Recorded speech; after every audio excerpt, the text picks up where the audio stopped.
coming for you, little one, when the kettle jumped into the fire. House flapped on the hooks and the dog crept off groaning to the deepest part of the woods.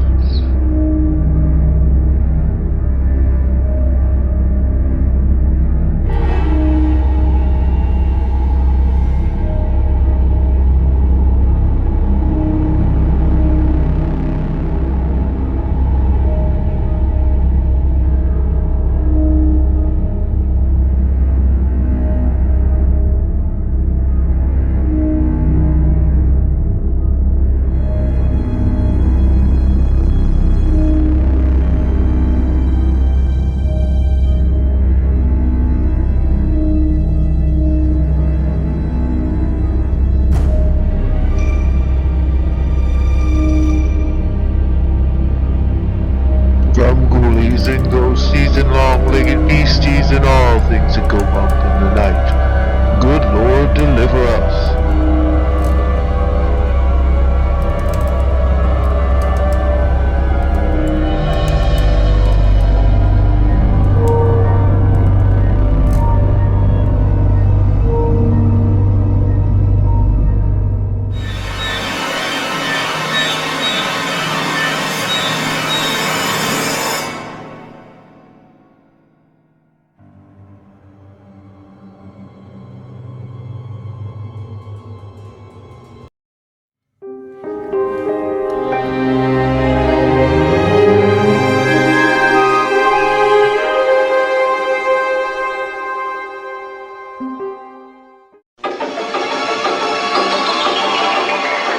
A mysterious body, a strange metal. They could not have manufactured this material in 1897 to anywhere near this purity.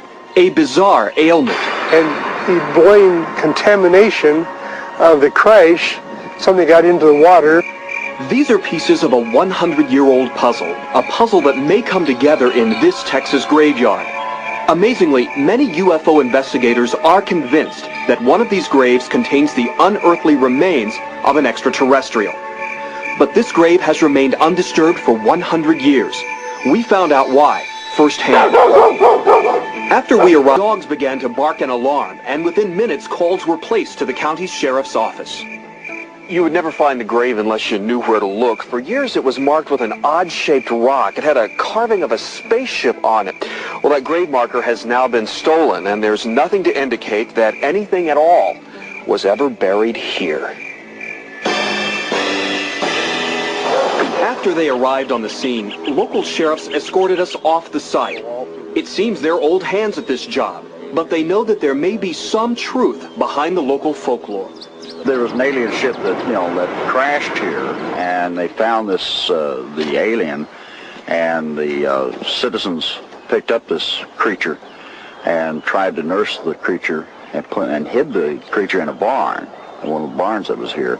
And when the alien died, well, they, buried the creature in this cemetery. Back in the 20s, some people heard the story and came out and was trying to dig up the cemetery, and they had, the local folks got their shotguns out and ferreted off the intruders. That message is still clear today. No trespassing. But those restrictions haven't discouraged researchers from the Mutual UFO Network from piecing together the story. It began with a series of strange encounters in 1896 and 1897. Well, the month of April 1897, people were reporting what we call mysterious airships, for the lack of a better name, all over the Midwest, from Michigan. Would we call them UFOs now? We would call them UFOs now, yes. But this particular encounter was different from the others. One of these airships allegedly crashed into a large wooden windlass or windmill. That was the beginning.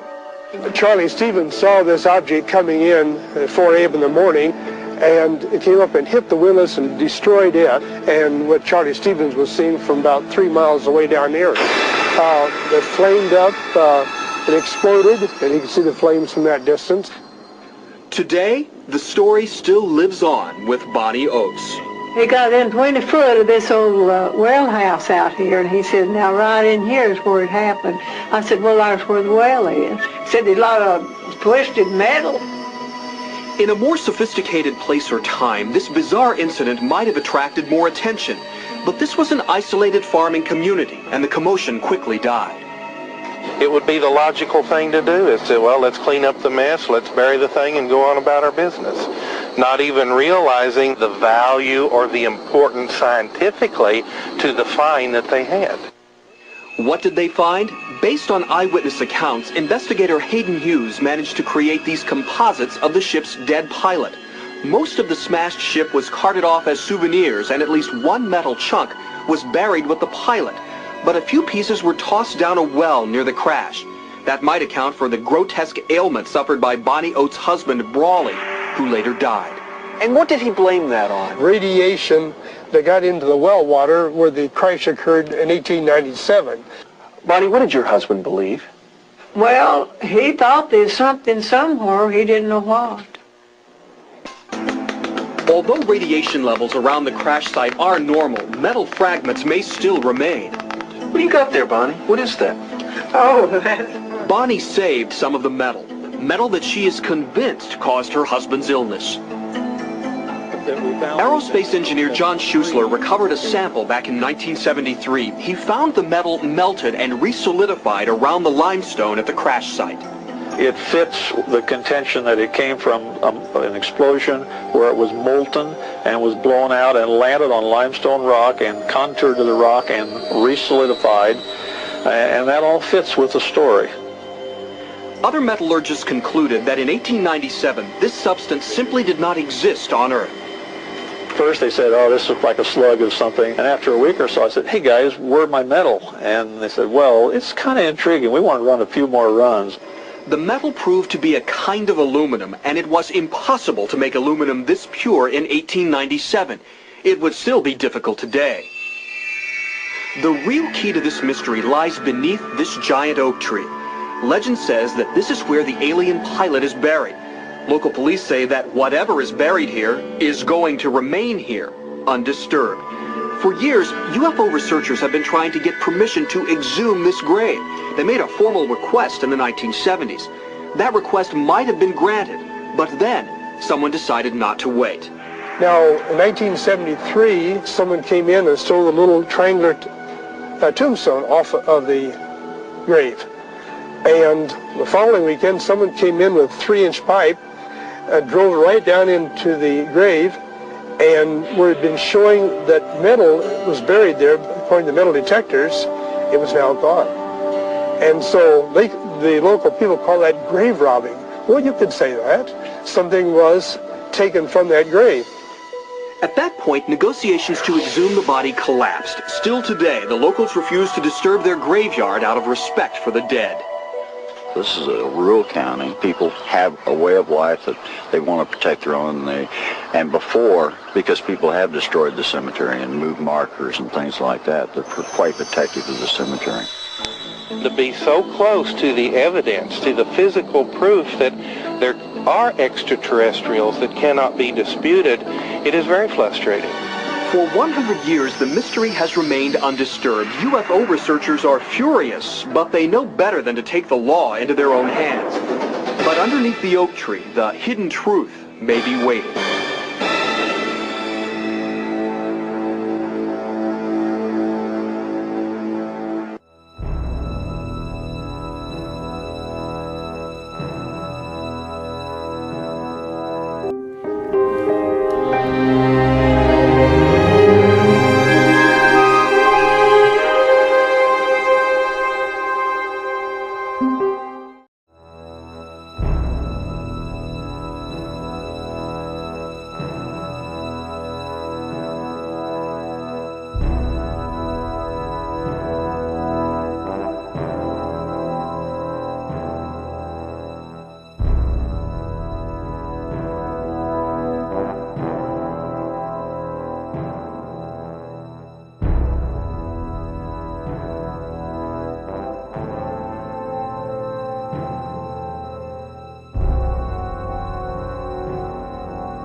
Mississippi town of Pascagoula, two local men confronted authorities with a rather bizarre story. Charles Hickson and Calvin Parker told of a strange craft landing near their fishing site and of being taken aboard by 3 unearthly creatures. The 2 men were questioned under hypnosis and lie detectors, but their story remained intact. One of the men suffered a nervous breakdown and is still under treatment. Among the skeptics were Ralph and Judy Blum, already at work on a UFO book. With W5 last week, Ralph and Judy returned to Pascagoula. Judy and I stumbled into this book. It came to us to be written. Suddenly we were in a wave of waves. UFOs were being seen across the country again. We were in what they call a flap. And people began experiencing things that they couldn't explain. Something was happening in our skies in the midst of Watergate, Agnew, the energy crisis, the Middle East. Something was happening and people couldn't understand what it was. We spoke about UFOs, but nobody really knew. And then it hit right here where we are. It hit Pascagoula.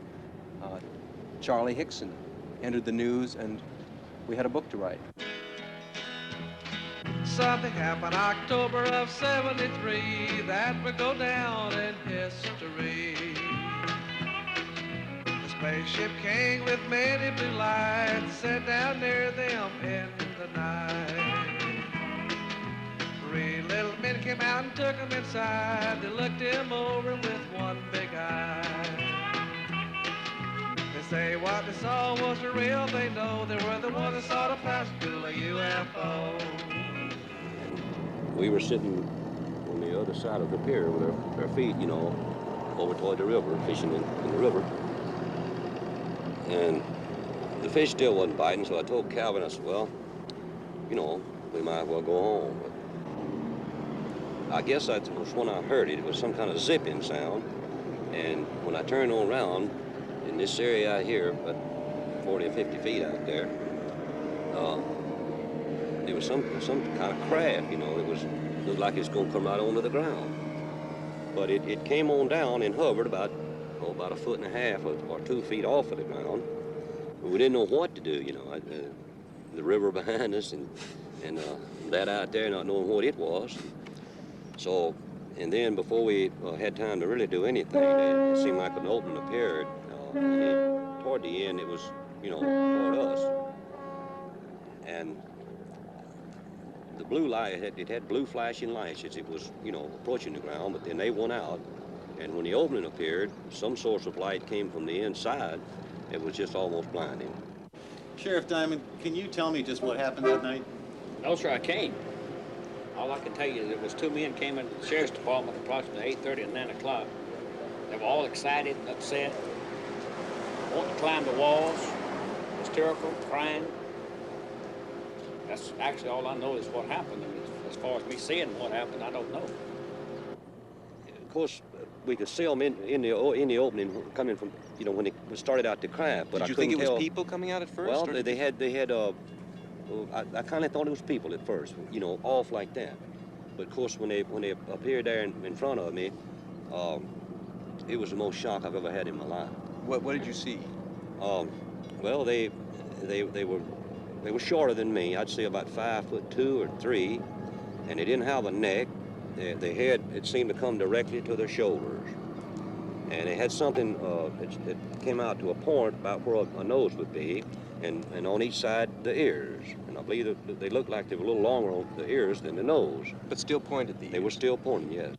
But since I was down there, and since I was a physician, and several other scientists and investigators were asked to consult and look into the situation, I was asked would I mind if I would be present, and I said I wouldn't mind at all. And while it is still very difficult for us to believe that a spaceship landed and that robot-type creatures came out and actually took these 2 people into the spaceship, these men, in my opinion, believed that they saw this and that they were being honest in reporting what they have reported. But it seemed to me when they came out that doorway, or that opening, or whatever it was, then just almost instantly they were right there on us. And their arms, they had arms, and I saw the arms moving here and in the shoulders, but they had webbed. I mean, their fingers were webbed, and then they had something like a thumb, and they were like this. We questioned them at length, and Then we left the room and recorded all the conversation they had. Johnson, you're fired. Why? It's not you. Recorded between the two of them. And one of them kept wanting to pray. And he said, after all I went through on this earth, he said, why should I have to see something like this?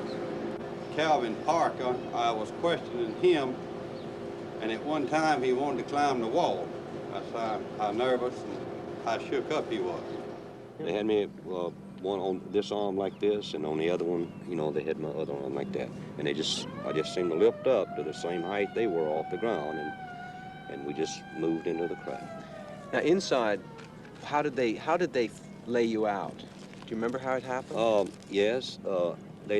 I didn't see any tables or chairs or anything in there. I'm not saying there wasn't in there because the light was almost blinding, but I didn't see any. And when they carried me inside, they seemed to just lean me back, you know. And this eye, well, I keep referring to it as an eye, and it moved up to in front of me about this close. And it started right at my eyes, looking me right in the eye. And it hesitated there for a few seconds, and it just started moving over my entire body. When they brought me from the craft along this area here, and they didn't drop me, you know, they just released me back to the ground. And I fell. I don't know why my legs were weak. I don't know why it was the fright or what it was, but I fell onto the ground. And that's when I seen Calvin. He's standing right over here in this area, and he was standing facing the river with his arms outstretched like that, just like he was staring at something. Tell me about the lie detector test. Well, so that was run by Pilkington. Was it Pilkington? Pennington. Pennington. That they run this type of test about 6 times a day. And when they were asked to come over here to talk to these people, they had in their mind that it was just a big joke. And if I understand it correctly, they ran one test on Mr. Hickson. The machine showed that he was telling the truth. Then they run another one.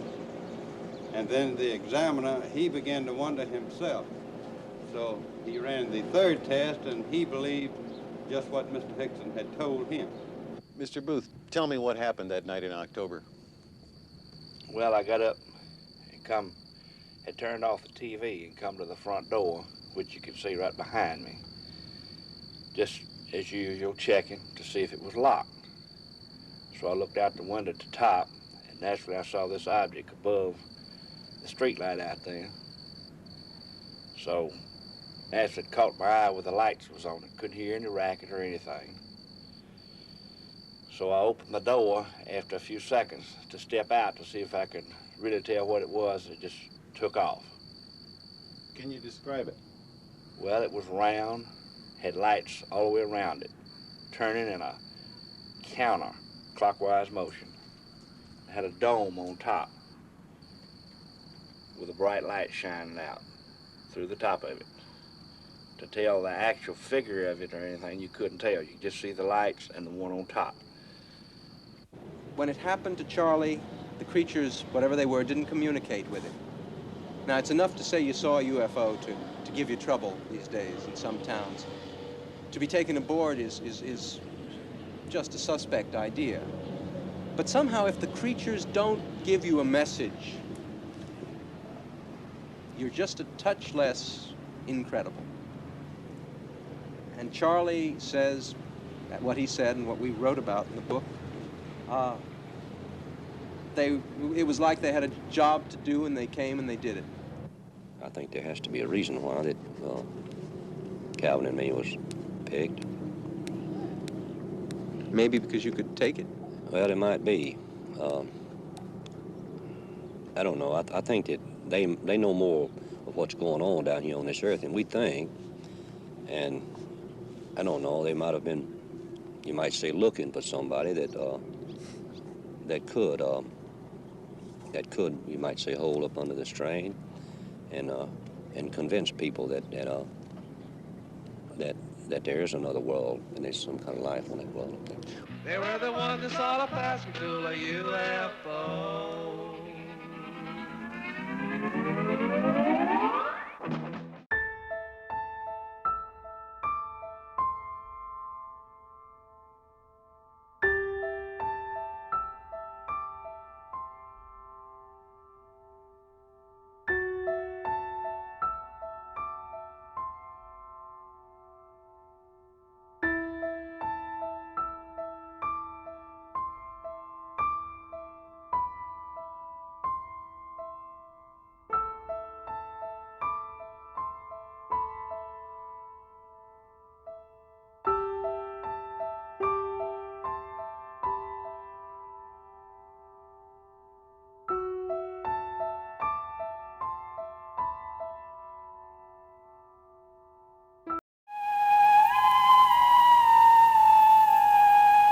In October 1693, Sir Tristram and Lady Beresford were visiting Dublin. One morning, Lady Beresford came downstairs, seeming agitated and disturbed. Her husband asked after her health, and then questioned her about her wrist, which he noticed was bound with a black ribbon. Lady Beresford begged Sir Tristram not to question her about the ribbon, but said, "You will never see me without it." That morning she had had a premonition that her friend Lord Tyrone was dead, that he died in fact on the previous Tuesday. And sure enough, confirmation arrived that day. Lord Tyrone had indeed died on the previous Tuesday. For the rest of her life, Lady Beresford was never seen without the black ribbon on her wrist. And it was not until she was on her deathbed that she related the reason to her children. On the morning that Sir Tristram had questioned her, she had suddenly found herself wide awake.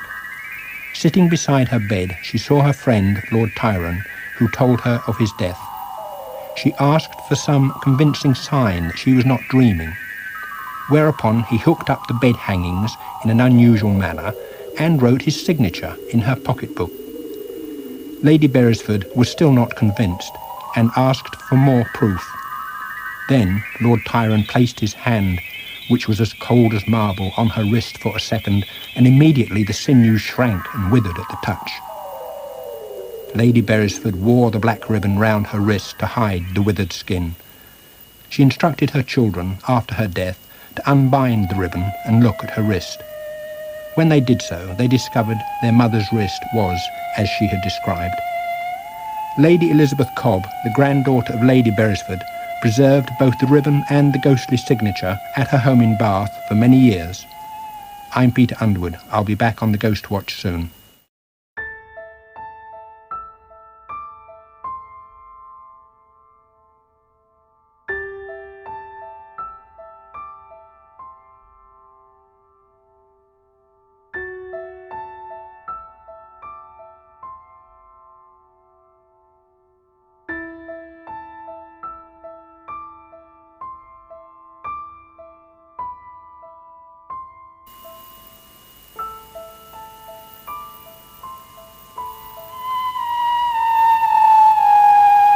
Peter Underwood's Ghost Watch.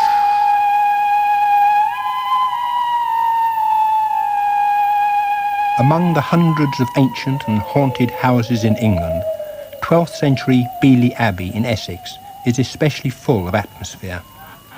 In particular, the haunted room with its enormous four-poster made for James I, its massive furniture, heavy oak beams and dark corners.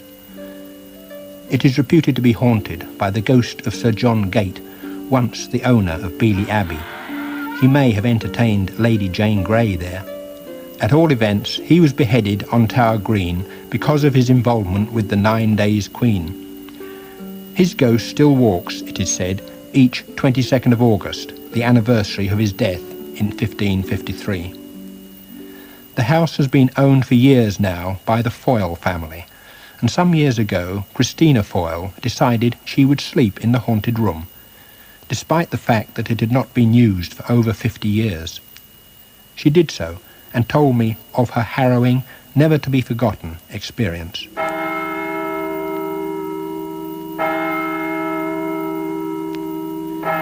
All went well until about 3 o'clock in the morning, when Christina woke. The room was vibrating. Everything seemed to be shuddering, and even the water jugs spilled over. It was no dream or imagination. It was all really happening. When Christina pulled herself together, she eventually got out of bed and looked in the mirror. She discovered that she had 2 red tooth marks on her shoulder near the neck, and another 2 on her fingers. When a doctor saw the wounds, slight as they were, he suggested she lost no time in going to hospital. There she had a minor operation and was told that her finger had been affected by a germ unknown for 20 years. The haunted room is empty now, and Christina Foyle tells me she will never sleep in it again, nor will she let anyone else. I'm Peter Underwood. I'll be back on Ghost Watch soon.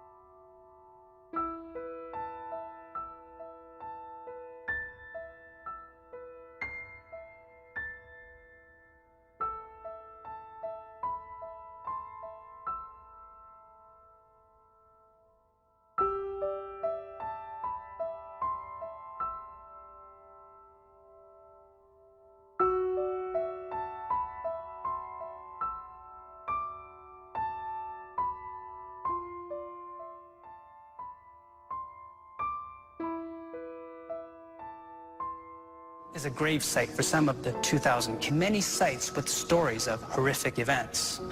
In Halifax, for example, there are markers all over the city to commemorate one of the world's great disasters, the Halifax explosion. One of them is a grave site for some of the 2,000 killed, and Susan Gorel lives right next door. I've been living in Halifax now for 35 years. I live in a tiny little house. It's very comfortable, it's small, it's cozy, and it's not very far from a graveyard where the unidentified are buried from the Halifax explosion. It was 1917 when it happened. Two ships collided. There was a lot of people that got killed. It was horrific, from what I've read. I got a little upset because they decided to put up an apartment building right beside the graveyard, and they started digging beside the cemetery. That's when all the weirdness started to happen. The scariness.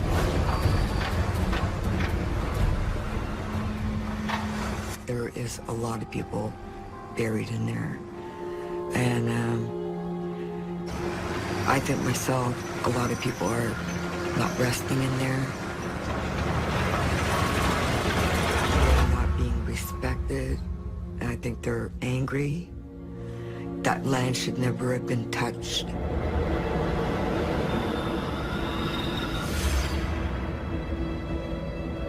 I've never experienced anything like this before in my life. It was in the evening. This was about 11 o'clock at night. I just didn't have a good feeling that night. I didn't, you know, it felt like really different that evening. Then I heard, and Tom heard, footsteps going straight upstairs and going into the right-hand bedroom. I could tell for sure it's a male. The footsteps are very distinctive, and it sounded like somebody, like they were pacing. I said, "Do you hear that?" He goes, "Yeah." I said, "Oh, you know." I said, "There's something up there." I said, "You got to get up there and have a look."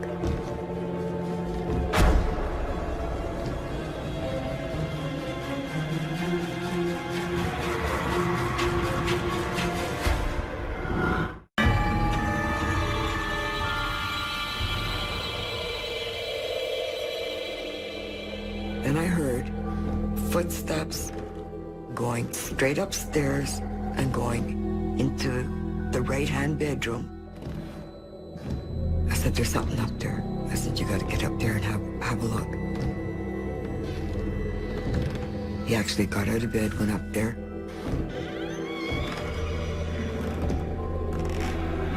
He said, "My heart was racing, and it wouldn't stop racing." And he said, "I know somebody was watching me." I said, "Wow."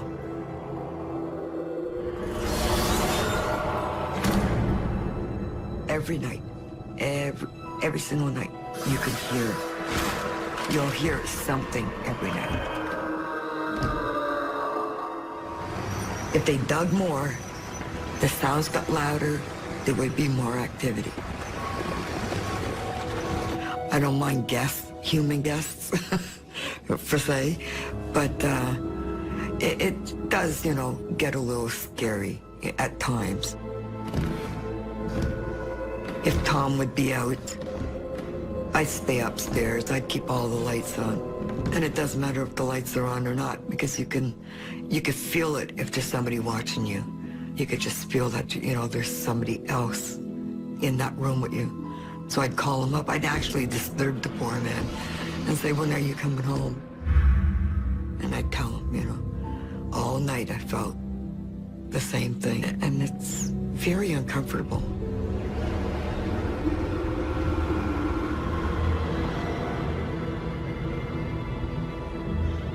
was laying in bed, I was getting drowsy.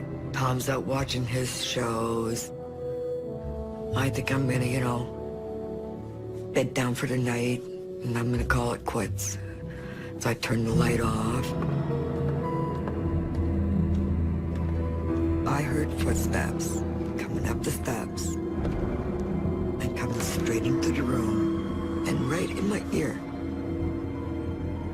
I heard, Susan. I said, that's not Tommy. I kept listening, and then she said it again, Susan. And then it disappeared, very quick. Nobody was in the room, no one. I said, wow. I just put my head down and I pulled the blankets up. I brought them up and I said, Tommy, I said, it's got to be something going on here. He goes, well, I don't know what to tell you. I said, I'm going to tell you something. I said, I'm going to get on the phone and I'm going to get a priest in here and I'm going to get this house blessed. So I called up Brother James and he came out with Sister Rita and he blessed every single room in my house. And he said a prayer and we all said a prayer.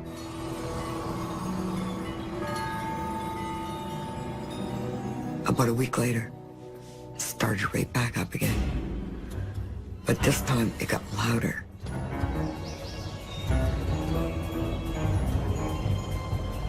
Going down into the basement, that's one place I hate going. You could just feel that, there's somebody else in that room with you. And it's very uncomfortable.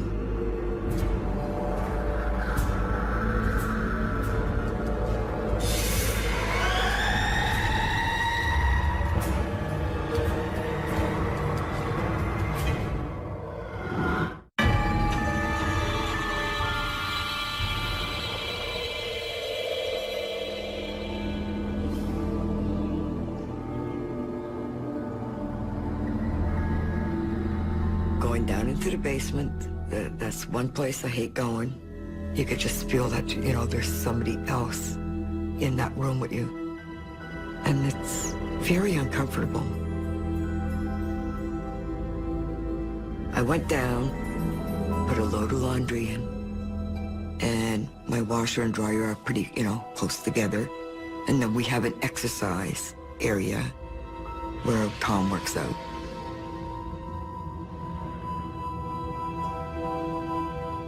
And I didn't feel alone. It was the creepiest feeling that came about me. And then the air, it just right downstairs got right chilly.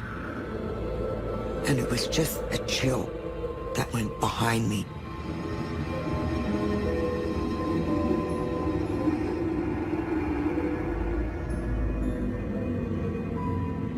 For some unknown reason, I turned towards the ball. And lo and behold, there it was. It was the man. It was a distinct man. I was in shock. I think that's the best way to put it. Because when you see something that you're not expecting, this will really throw it into you. I tell you, look, I didn't know what to do. I just stood and just looked. I stared. It's a feeling that comes over you that is almost, you can't describe it. It's like, what do you do? Where do you, which way do you run? So believe you me, you wanted to see somebody run up the steps quick. I must have done 2 at a time, but I made it up. They're really stirring up, a problem over there with, all this drilling. It's got to be causing this. I'd like my house to return to the way it was. I don't like going around corners and seeing surprises. It does, it gets you very nervous, what's around the next corner. And I don't like it. I want my house back. That's what I want. Susan hoped the priest's cleansing would return her house to normal. Our experts can't be sure why it failed, but it's possible the priest was addressing what he thought were demonic spirits. Ghosts that aren't evil might not leave simply because the requests were not directed at them. Like Dan's ghosts, Susan's may just be curious and confused. Susan is not alone in her belief that disturbing graves stirs up trouble.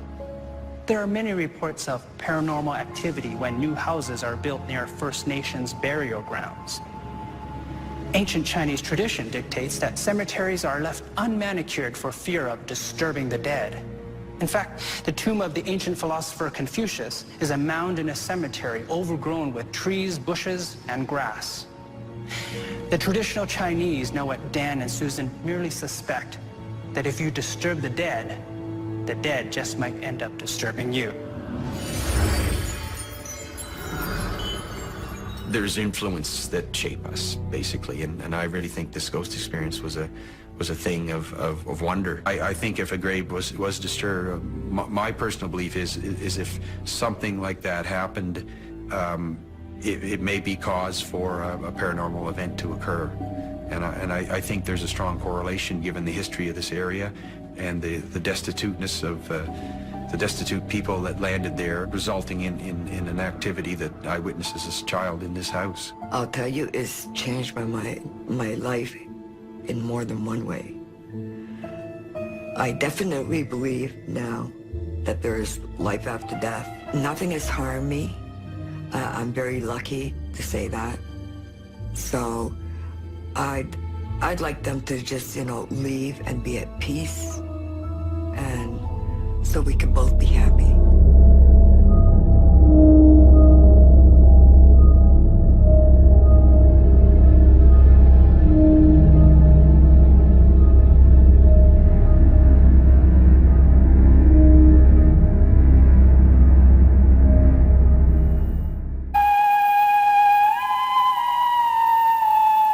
Borley Rectory in Essex, which was built in 1863, was known as the most haunted house in England until it was destroyed by fire in 1938. Every single person who ever lived in this rambling red brick property asserted that they heard, saw and experienced ghostly happenings. There were dozens of ghostly sightings of a ghost nun and a coach and horses. A nun had, apparently, been caught eloping with a brother from a nearby monastery in the 17th century. They were chased and caught. The brother was hanged and the nun bricked up alive. Was it she who haunted the rectory? As I said, each person who lived at Borley talked of a ghostly experience. And one sighting of the nun was by 4 sisters who were returning from a garden party one July afternoon. They all saw her from different vantage points in the garden at the same time. A later rector at Borley poured scorn upon the ghosts, saying it was pointless wandering about aimlessly, making footsteps and other noises and moving objects about. After he died, he said, he would try to reappear with a positive action, like throwing mothballs about, so that those alive would know that it were he. 20 years later, the rector, long dead and buried, the house was empty and was in fact the subject of a scientific study of the supernatural. One day, a party of investigators arrived at the house, and when they opened the door, they were greeted by a hail of mothballs. Even after the rectory was burnt to the ground, the site was repeatedly reported to be haunted by the ghost of the restless, tragic young nun. I'm Peter Underwood.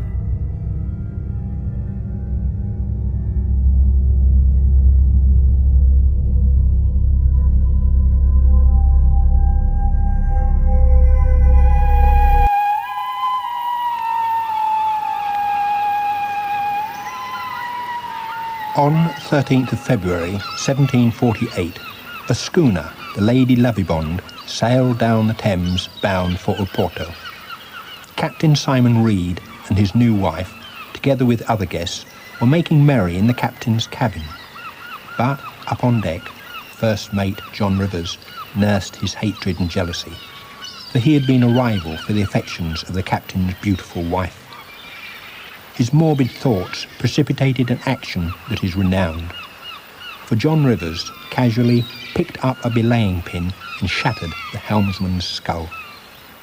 Unnoticed, he took the helm himself and swung the Lady Lovibond over. With a grinding crash, the schooner hit the Goodwin Sands. The masts snapped and toppled into the sea. The timbers split like matchwood. And amid the din, the doomed ship rang with the mad laughter of the unrequited suitor, John Rivers. By first light, on the 14th of February, 1748, the Lady Lovibond and all aboard had been sucked into the Goodwin Sands forever. Or had she? 50 years later, to the day, Captain James Westlake, aboard the coasting vessel Edenbridge, was skirting the Goodwins when he caught sight of a three-masted schooner bearing down on him with sails set. As the ship passed close by, he heard female laughter and other sounds of merrymaking. On the same day, the crew of a fishing vessel told how they saw a similar vessel break up before their eyes. But when they went to the rescue, they discovered nothing but empty sand and water. And every 50 years, since 1748, the ghostly Lady Lovibond has been seen reenacting her last minutes on the Goodwin Sands. She was seen from Deal in 1848 and again in 1898. In 1948, an Italian vessel reported seeing the ghost ship before she herself was wrecked on the treacherous sands. And the next sighting should be in 1998, when researchers with sophisticated equipment will attempt to record for all time the sight and sound of the tragic event which happened so long ago. This is Peter Underwood. I'll be back on Ghost Watch soon.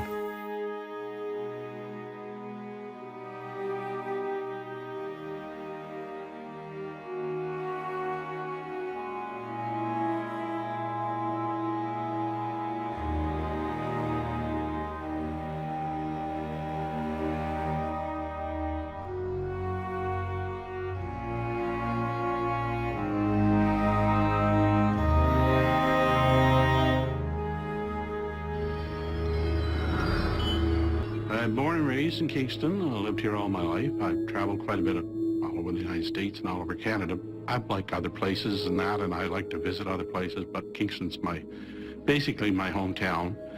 Maybe because not only did I grow up here, but I also have a lot of knowledge of the history of the city of Kingston.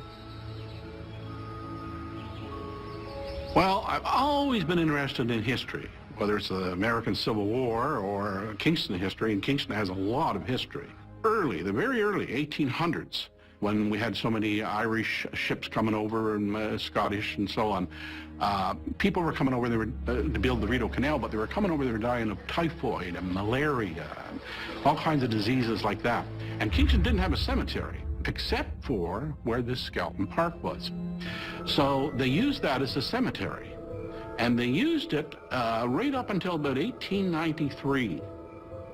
And in 1893, they decided to move that cemetery, and they were exhuming the graves, and the people in the neighborhood were complaining because of the stench, and money was short, so they just bulldozed down all the tombstones. It was not an easy task, and at one point was finally given up. And so they just covered it over with grass and sod, or earth, or whatever, and it became a park.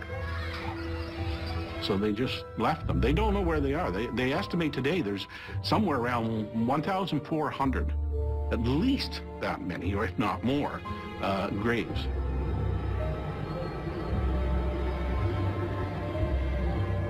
Unless you study the history of Kingston, you would never know that that was Kingston's very first cemetery.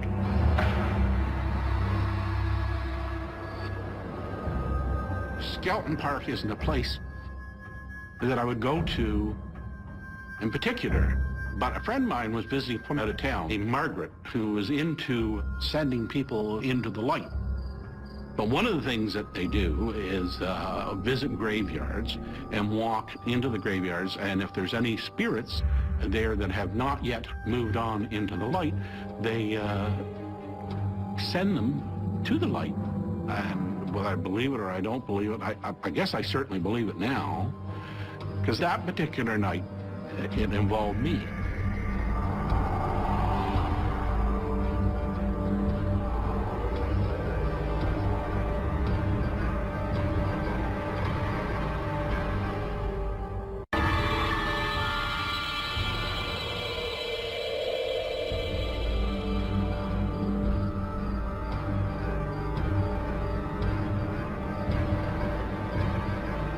Skeleton Park isn't a place that I would go to in particular.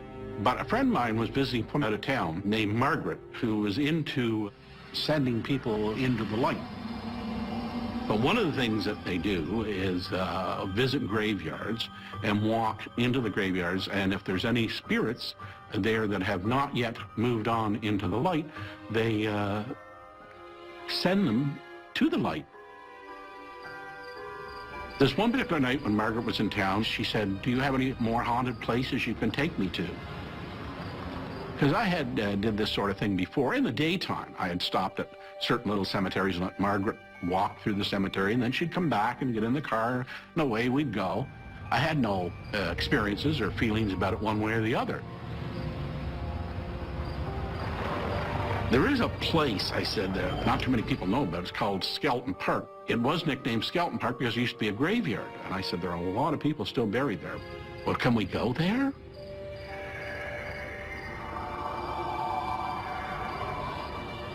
So here I was, 10 o'clock at night, drizzly, rainy, foggy, pulled up to the park. And I said, this is it. And I said, how long are you going to be? She said, oh, I don't know, whatever it takes. I said, okay, I'll be waiting.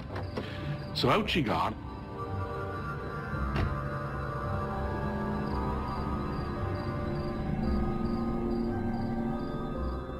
I saw her going, and then all of a sudden she just disappeared.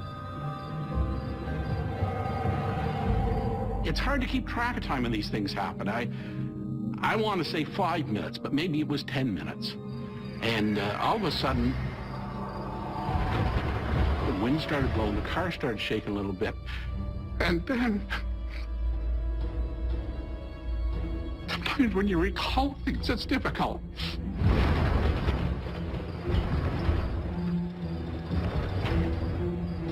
Then all of a sudden I seen these men, women, children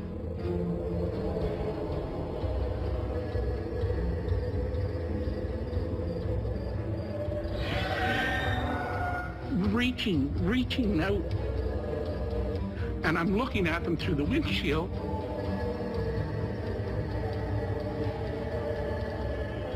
They're reaching, and I'm not scared of them because I don't feel evil from them. And they were in, like, not clothes that we would wear today. The clothes were tattered or ripped, or maybe they were very poor people. Remember, they come over on these immigrant ships. They might have had just the clothes they had on their back. And when they died, that's the clothes they were buried in. And they were worn and they were tattered, and that's probably why I was seeing that. Then, of course, I started hearing I call it wailing. You know, help us, help us. It was kind of an eerie sensation to be looking at these people, you know, reaching out for you. It's like, please help me. I think that's sort of the communication I got from these people, is that they were trying to say, we're here, we're here, we're here. Can you hear us? And that's the part, I think, that bothered me, because there was young children. I didn't believe for a minute that my life was in danger. I just looked at them and wished that there was some way I could help them. I just knew that Margaret had something to do with this. And I thought, gee, I wish you'd hurry up and come back here.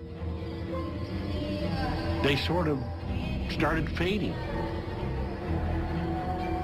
And bang, they were all gone. The car door opened up and Margaret got in.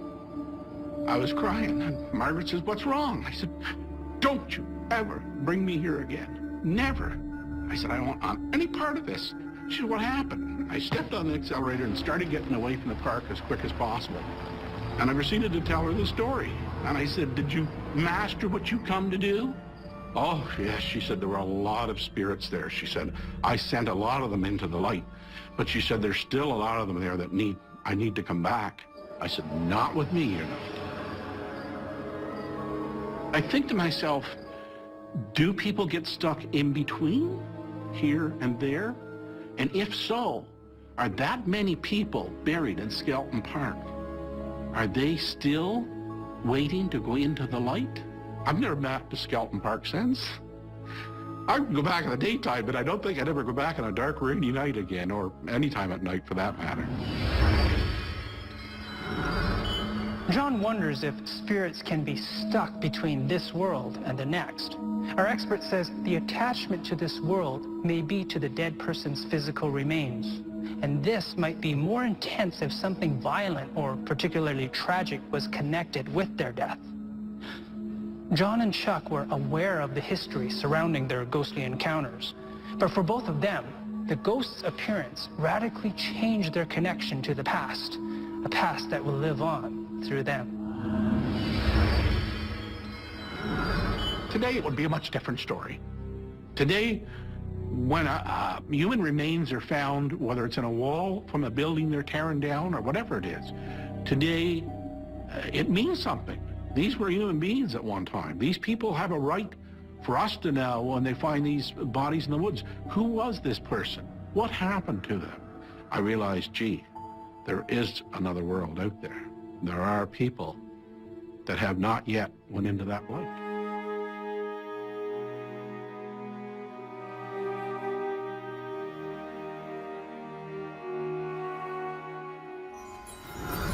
Jonathan tells us he found this spirit in the long cloak far more frightening than a skeleton. In fact, Jonathan calls this spirit a wraith.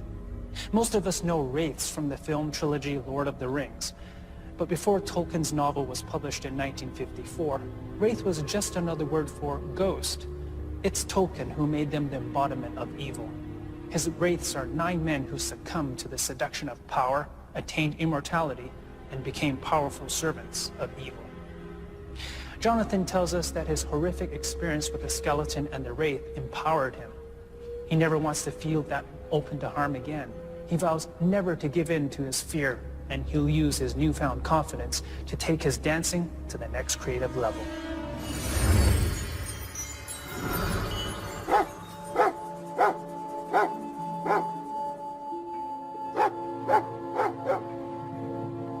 I spent a lot of my time in the basement, and I actually had a housekeeper that lived in with us for about a year.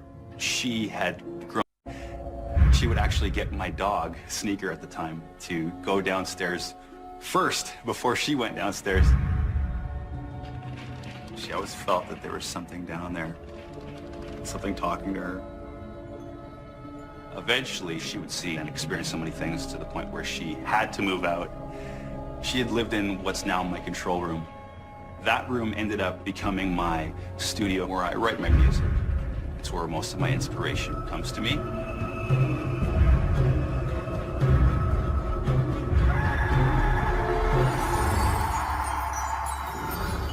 Like Jonathan, musician and songwriter T.J. Habibi thought ghosts only happened to other people.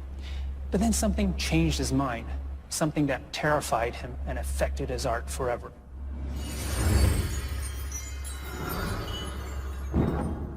Even when people weren't home, I would hear things creaking upstairs, walking, big steps. From then on, it just kind of developed into something a lot more intense. There was one incident where I was sitting in the control room. I heard a little bit of a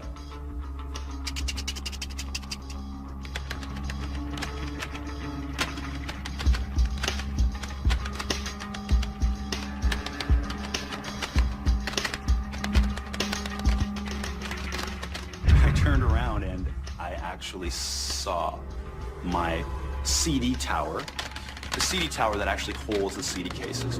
One of my CDs was teeter-tottering like this. And I looked at it and I'm like, okay, this is bizarre. I had to go closer to it. And maybe it was a mouse or something. As I went closer, there's no mouse. And I stared at it for a good 15 seconds. Confirmed. The thing was just moving on its own.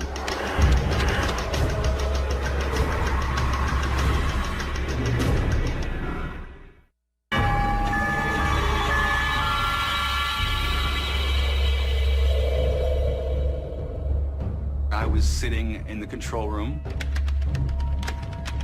I turned around and I actually saw my CD tower, the CD tower that actually holds the CD cases. One of my CDs was teeter-tottering like this. The thing was moving on its own. There had to have been at least 10 or 20 CDs on that rack. The one that was moving was mine. In the corner of your eye, you would see something. And at that point, I knew something was trying to talk to me. This was the first time I'd actually been freaked out and scared of something that happened in my house.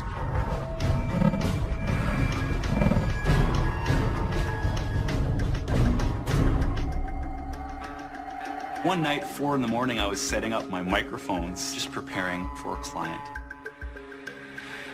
I heard this buzzing noise. It was like machinery. It was coming from the laundry room.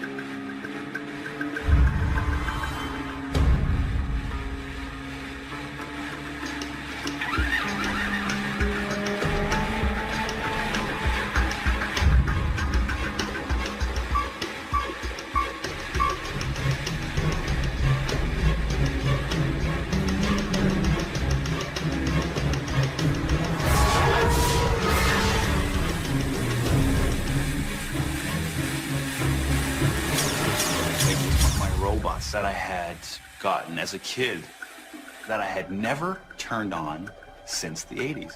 It's the kind of machine that you'd have to turn on physically. You'd have to take the switch and move it to the right. So it's not like a radio-controlled robot. It's just the switch on or off. I wasn't hallucinating. The thing was on.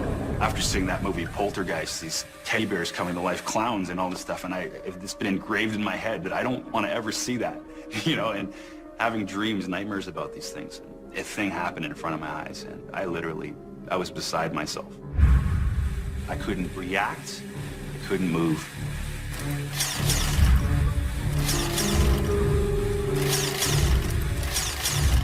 This was the point where I confirmed that somebody's either trying to play a trick on me or there's something in this house. And there was nobody in that house.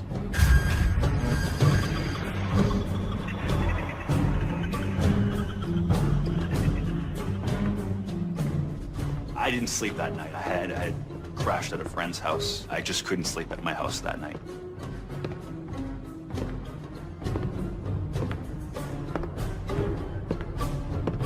The next day, when I had pulled myself together, I went into that laundry room again. I tried to turn it on, but it didn't turn on.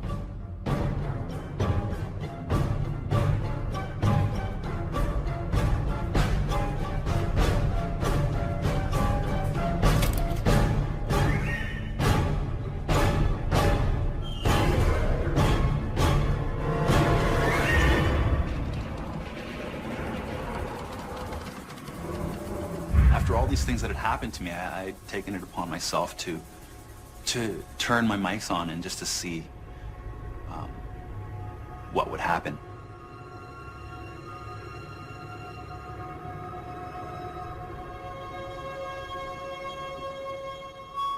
I'd leave them on all night, pressed record for a good 10 hours while I slept, just to see what was going on.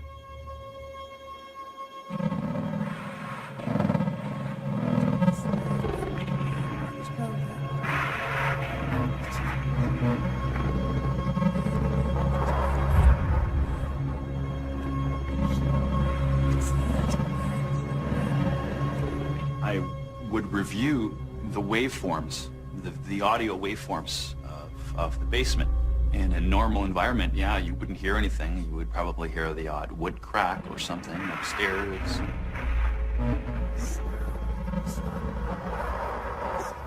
There was something that was caught very quiet in the rehearsal room.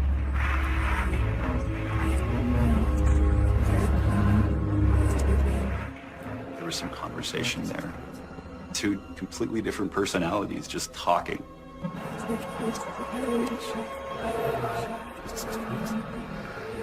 I brought the volume up a little bit and put a limiter on it, just making sure that everything was nice and raised, and to the point where the clock was ticking so loudly.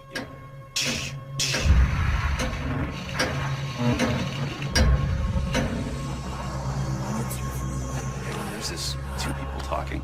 I was really frightened, but I don't think these people want to hurt me, but they don't really, I don't feel that they're necessarily interested in helping me. I just think they want to play a game with me. I think they just want to taunt me. They just want to have fun with me, and that's fine, you know. I'll indulge you. I think it's sometimes my own fault when I get scared. I don't think I should be scared. It's just my own, you know, fight or flight instinct, or you know, the fear comes over me when my robot turns on, you know. It's, you know, but I haven't been threatened. Nothing's fallen on my head. Nothing's, you know. So it's all been good things. To this day, I still feel that I'm inspired by other powers, others, spirits, if you will.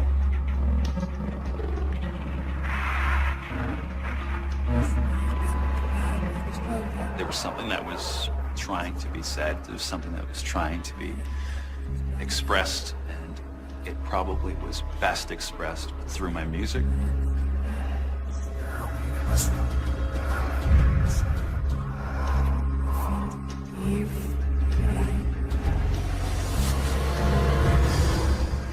Sometimes it's just the most bizarre thing when these lyrics come to me that I normally would not even, these words that I would never use, and they would come to me mostly when I'm in that house. There is a song called Ghost of Santa Fe. The lyrics start as, I've been sent through 3 feet full of lead and a vent to tell you that you must repent. I don't know what's talking to me. I don't know what they're trying to say. I've been making it my life to try and translate what I can and put the pieces together as much as I can as the years go by, and hopefully one day this will all make sense.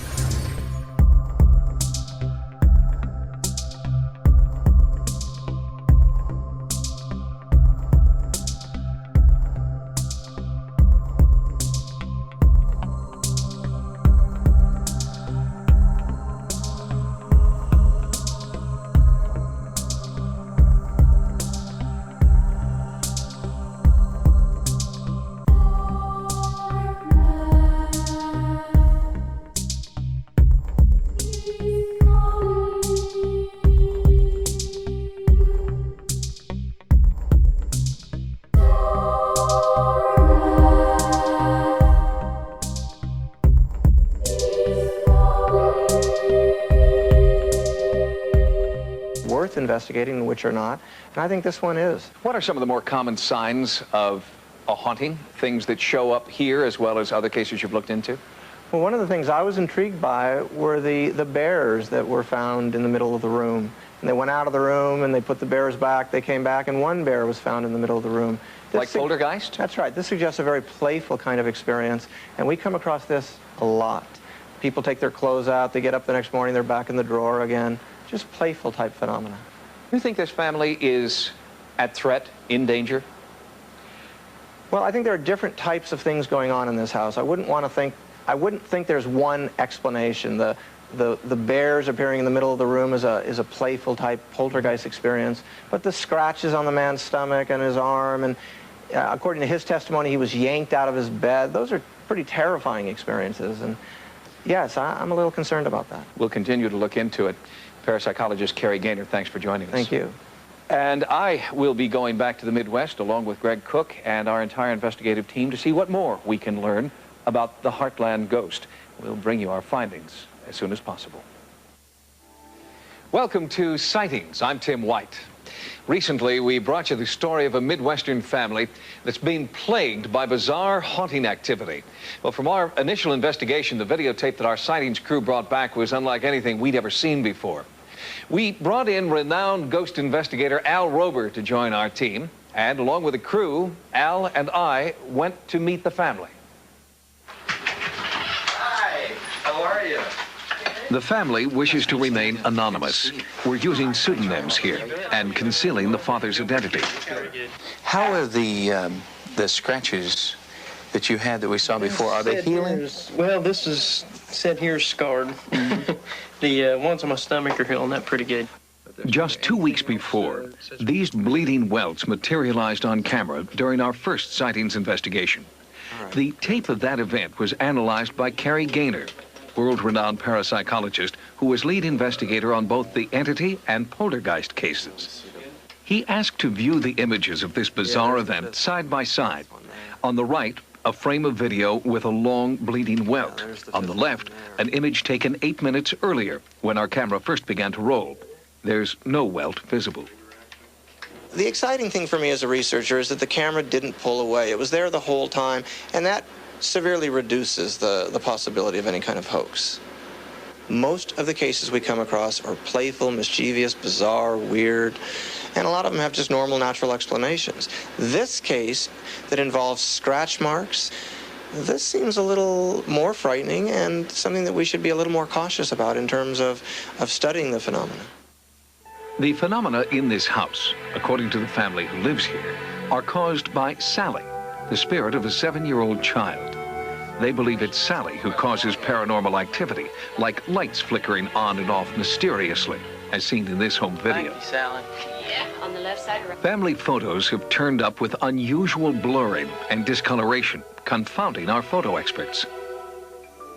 During our initial investigation, paranormal researcher Howard Heim felt and recorded strange sensations of cold and electromagnetism. I actually feel like a small circumference about 4 inches in diameter coming straight down. Sightings camera operator Phil Lapkin was startled when an intense charge of static electricity began swirling around him. Our audio equipment was able to record a snapping sound along the floor and around his legs. On our return to the house, we asked ghost investigator Al Rober to gather additional hard data at the site.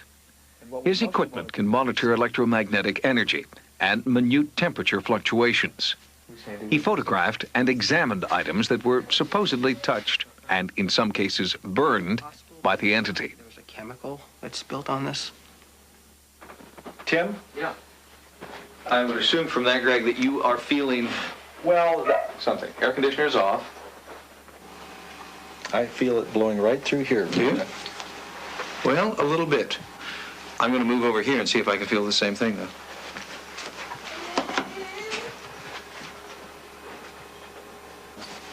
Yeah, now we're in front of a window and an air conditioner that's off. Right. All right, I definitely can feel a sense of some air moving there. Yeah.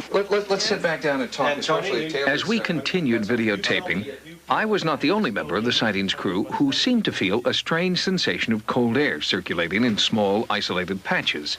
It happened again and again. Oh, man. That's weird. It's right, yeah, right here. Ooh, and boy. the hair on your arms is standing up. Right here. I can see the hair over in this area here. Ooh, just right here. Down behind you, too. In and of itself, the sensation of cold and static electricity was intriguing, but not proof of the existence of Sally. However, the sensations some were feeling more strongly than others were usually followed by physical harm to Jeff. More. Oh, well, now that's very interesting. It'd be okay if I sit down. Why don't you sit down? I can tell that you're losing your breath right now. Sally, what did I tell you? Sally, we see you. We know you're here. Whoever or whatever was responsible for these painful scratches struck repeatedly throughout the day. At one point, new welts began to form on Jeff's stomach. Then, I was shocked to see mysterious welts forming on his forehead. This whole spirit thing scares me, and it just, some of the things she's done, she's lit fires, and I think, well, if she wants to hurt me, why couldn't she just light me on fire or whatever she does to some of the other things around here? But yeah, this is as far as she goes. Al, are you saying that virtually everything that you've seen here today could be explained through psychokinesis or some sort of projection? Yeah, that's exactly what I'm saying. Understanding his feelings here and his intense fear, he's very frightened and uncomfortable being thrust into this environment. That's not to say that there isn't a little girl ghost walking around, because in cases when you do have a poltergeist, they seem to draw off the same energies. On Jeff's stomach. Then, I was shocked to see mysterious welts forming on his forehead. this whole spirit thing scares me, and it just, some of the things she's done, she's lit fires, and I think, well, if she wants to hurt me, why couldn't she just light me on fire or whatever she does to some of the other things around here? But yeah, this is as far as she goes. Al, are you saying that virtually everything that you've seen here today could be explained through psychokinesis or some sort of projection? Yeah, that's exactly what I'm saying. Understanding his feelings here and his intense fear, he's very frightened and uncomfortable being thrust into this environment. That's not to say that there isn't a little girl ghost walking around, because in cases when you do have a poltergeist, they seem to draw off the same energies. What would your advice be to the couple living here? One of the things I would tell them would be to try to document some more of this. Another thing that I would do, I would certainly recommend them to get rid of the toys in the corner and get rid of any encouragement that is now going on for this little girl ghost. Whether the source of this bizarre activity lies within Jeff or in an outside entity who craves attention, the result is still unexplainable. What type of energy could create the frightening, diverse phenomena occurring here? Being on site, observing the ghostly activity as it happens, has been a disturbing experience. It's clear that this case merits continued investigation. And whatever comes of it, we will try and pursue it as openly and honestly as we can here on Sightings, and we will share it with you. We'll be back with more Sightings in a moment. For several months, Sightings has been investigating a stunning paranormal event unfolding in America's heartland. A young family is being plagued by ghostly activity that ranges from the innocuous to the bizarre, and it won't go away. We called in renowned psychic Peter James to see if he could communicate with the entity and make the haunting activity stop. Psychic Peter James says he has had the ability to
Hello?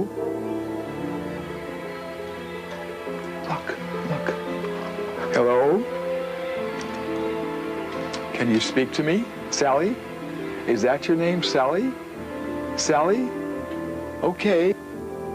The family and our Sightings investigative team were amazed that Peter James had correctly named the entity. But even more startling was an interview that Sightings conducted later that same day. A former resident of the house revealed that she had also heard about someone named Sally, but at the time she thought it was just a figment of her daughter's imagination. I lived here about 3 years ago with my 3 children, and we lived here for about 8 months. And the whole time we lived here, my daughter was 5 at the time. She had an imaginary friend named Sally.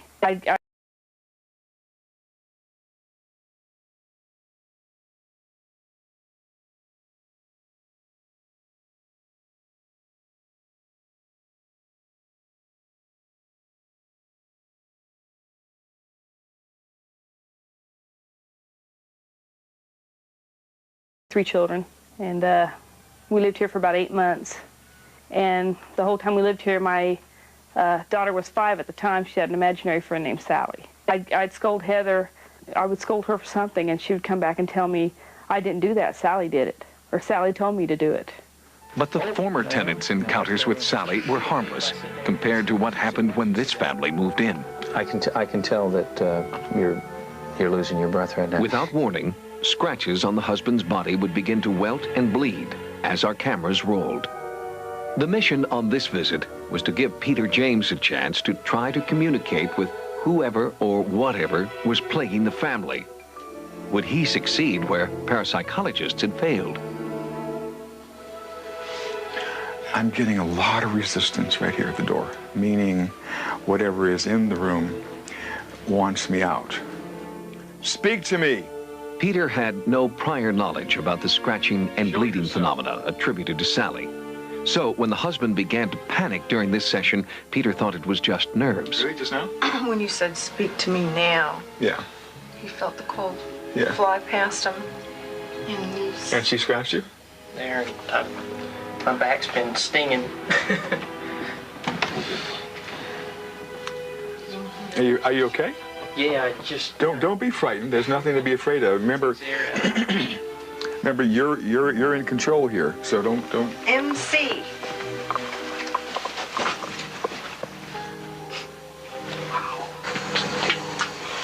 Ooh. I heard that electrical shock. Yes. Let me just right here, right in my hand. Did you hear that? Get right in my hand. It hit me right there. Hello. Easy. I'm not afraid of you. Was the electrical shock a form of communication? And was the MC a cryptic message from a tortured spirit? Peter James believes that the initials are evidence of more than one ghost in this house. I do feel, as we speak, that over the years that at least 3 people died in this house. She tells me that there was something with her lungs, with her breathing, and also that she hurt her foot or her... Sightings searched town records for evidence supporting Peter James's psychic visions. In the Hall of Records, we found this, the death record of a child named Sally, date of death, 1905. We also tried to substantiate this vision.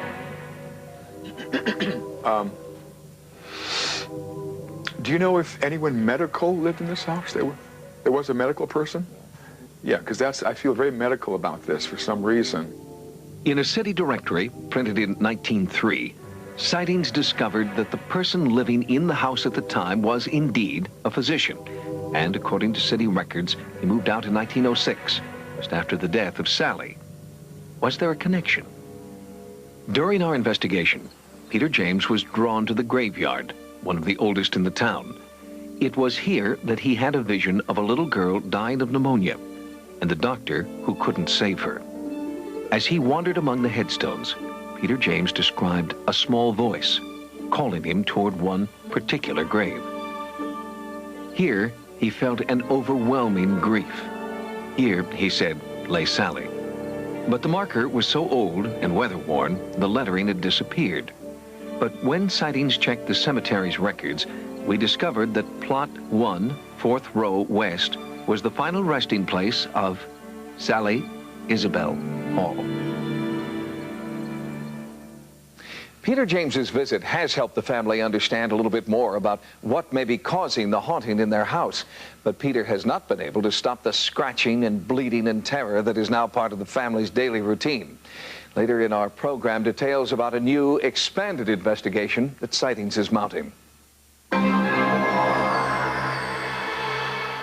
From the beginning of our investigation into what we now call the Heartland Ghost, we've sought the advice and expertise of the world's leading parapsychologist, Kerry Gaynor.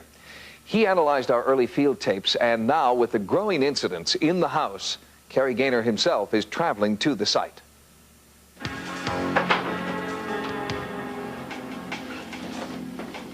We brought in electronic specialists and over $500,000 in monitoring equipment that we hoped might pick up any physical manifestations of paranormal activity. Remote-controlled cameras were strategically placed in areas of the home where the presence of an entity had been reported previously by the family and our crew. Okay, now let's just try to focus. The front focus. Frequency counters and oscilloscopes were set to monitor any electronic interference. A thermal imaging system was brought in to record any measurable changes in temperature. The camera sees only degrees of hot and cold, producing these eerie images showing red where the temperature is higher, blue where it is cooler. The hope was that this thermal system would provide a visual record of ghostly cold spots. While the monitoring systems were put in place, Cary Gaynor worked with the family and other eyewitnesses to develop a game plan for his field investigation. During the last 20 years, I've investigated about 850 cases, and during that time, I have never come across anything like this.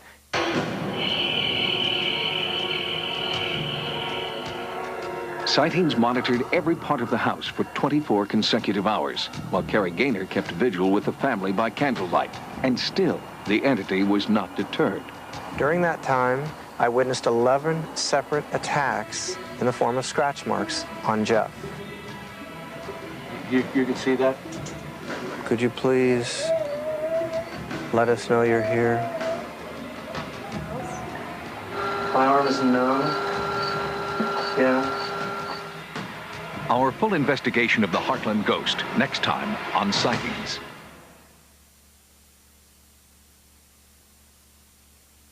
Since Sightings went online, your response has been staggering, and no story has generated more email than our series of reports on the Heartland ghost. We heard from skeptics, believers, and many viewers who had good ideas about how to broaden our investigation.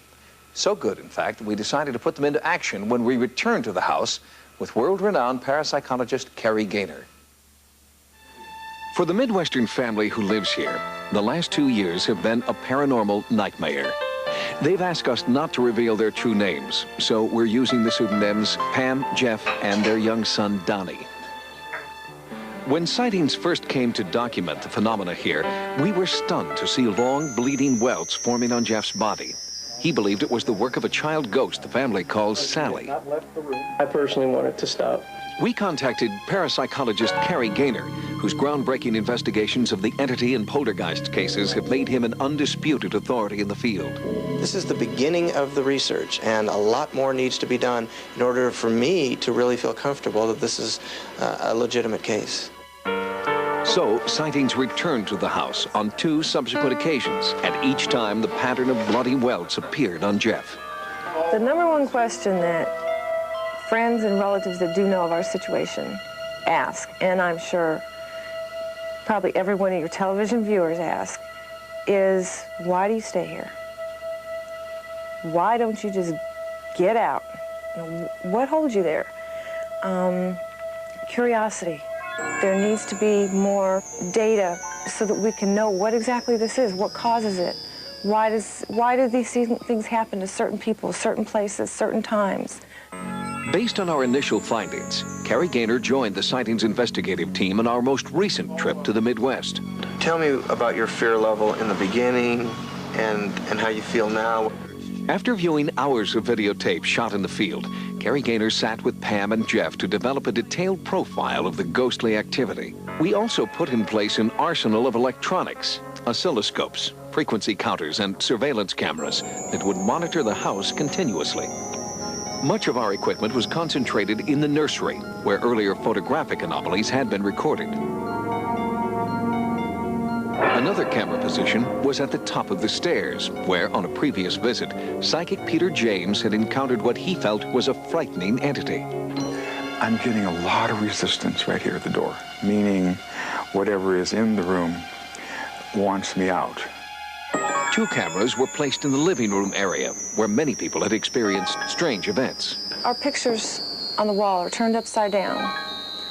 The vacuum will turn off when we're vacuuming. The TV will come back on after we've turned it off. The stereo will come back on after we've turned it off. My son's musical toys will play for no reason. We were now set to monitor any anomalous activity that might occur inside the house. We turned the family kitchen into a control center. Audio transmitters were placed around the house and separate video recorders assigned to each camera. We also set up a handheld thermal imaging system. Any unusual cold spots would turn the normally red tones of human flesh to blue. During this setup, producer Craig Armstrong had his own encounter. There it went right again, right over here. But I get this, I get like a cool right here, right here. It's really weird. Perhaps it was a premonition of things to come, or a result of what Peter James had felt during his psychic investigation when he sensed death and despair. I do feel, as we speak, that over the years that at least 3 people died in this house. Our review of town records confirmed Peter James's psychic impressions. 3 people did, in fact, die in the house. One in 1872, another in 1900, the last in 1918. We unearthed their death records on the eve of our all-night vigil. Cary Gaynor asked that his investigation continue by low-level lamplight. All right, why don't you make a request, anything that comes to your mind. Sally, could you do this for me, please? I'd like for you to show them that you're really here. No one in the room heard a response, but our videotape recorded a chilling sound.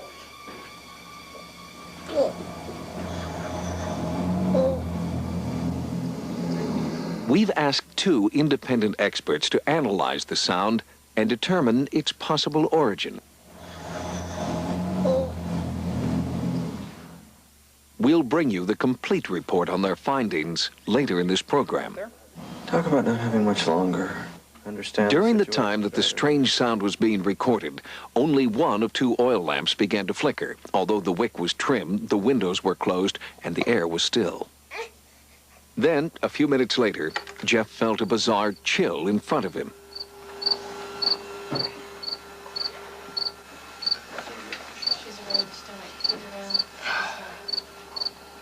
Yeah, we've got a new scratch.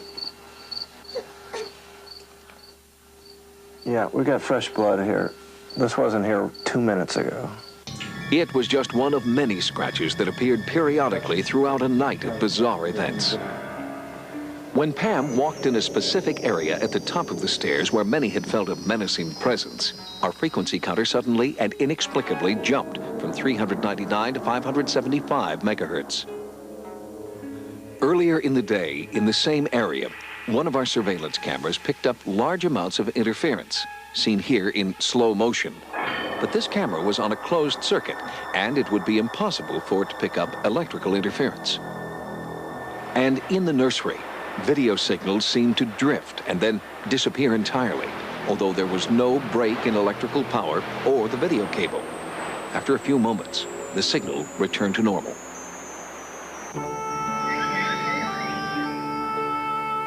The next morning, a sense of calm returned to the house. But for paranormal investigator Cary Gaynor, it had been an unforgettable night filled with unexplained events. Yesterday and last evening, I spent about 14 straight hours here investigating this case. During that time, Jeff was attacked 11 separate times. There were 11 separate instances of scratch marks on his body. Some of the scratches were very thin, and some were very thick, welt-like scratches that were really quite frightening. Now, I was sitting here. He was sitting here. He was within a foot or 2 of me. And I had him under my supervision at all times. If he got up and walked away, when he came back, I asked him to take off his shirt so that I could examine what marks were there to make sure there was no trickery involved. During the last 20 years, I've investigated about 850 cases, and during that time, I have never come across anything like this. I think we've got something very interesting and very exciting here, and really potentially dangerous. Coming up, is this the sound of a dangerous entity communicating?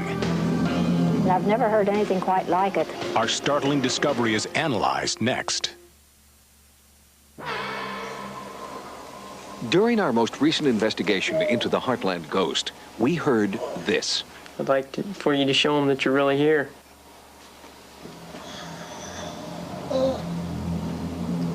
That anomalous low-level noise wasn't heard in the field by producer Craig Armstrong or any other member of our crew. But back in our sightings offices, in the midst of an edit session, Armstrong and editor Mark Quinn Anderson heard the ghostly sounds that seemed to come in response to Jeff's plea.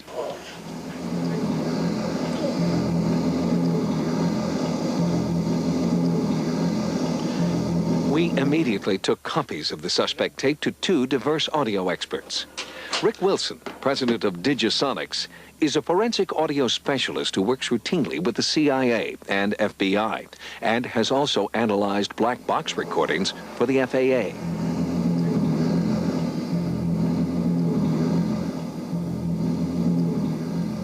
We looked for a lot of the characteristics that would immediately identify it as a definitely mechanical sound, as a definitely an electronic sound, and those were ruled out.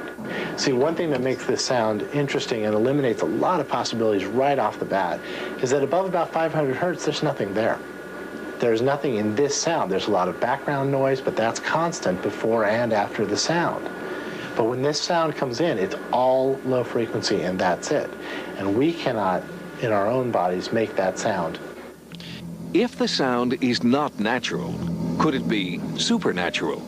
For an answer, we turn to electronic voice phenomena authority Sarah Estep.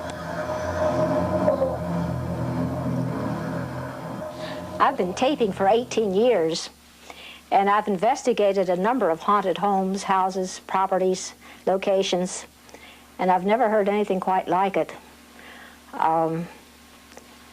It sounds more like an energy sound, perhaps put out by the other side. It's interesting that it came right after Jeff asked Sally to please let them know that she was here.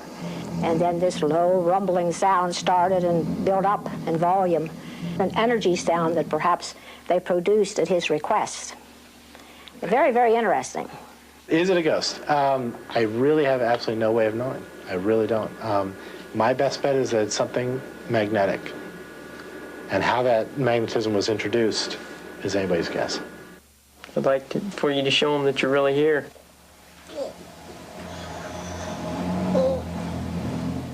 Many people have asked, why doesn't the family simply move out? And in fact, they will be moving as soon as possible. Sightings will continue to keep in touch with the family to see if the haunting activity follows them, or if it remains in the house. Sightings continues to investigate the Heartland Ghost, the most compelling haunting case our investigative team has ever encountered. The family has now moved out of the house where they believe a vindictive entity named Sally lives. Before they moved out, they called in a Native American shaman to exorcise the spirit. Then our team returned to the now empty house with psychic Peter James to see if Sally was really gone. From the outside, little has changed since Peter James first visited this remarkable house last summer.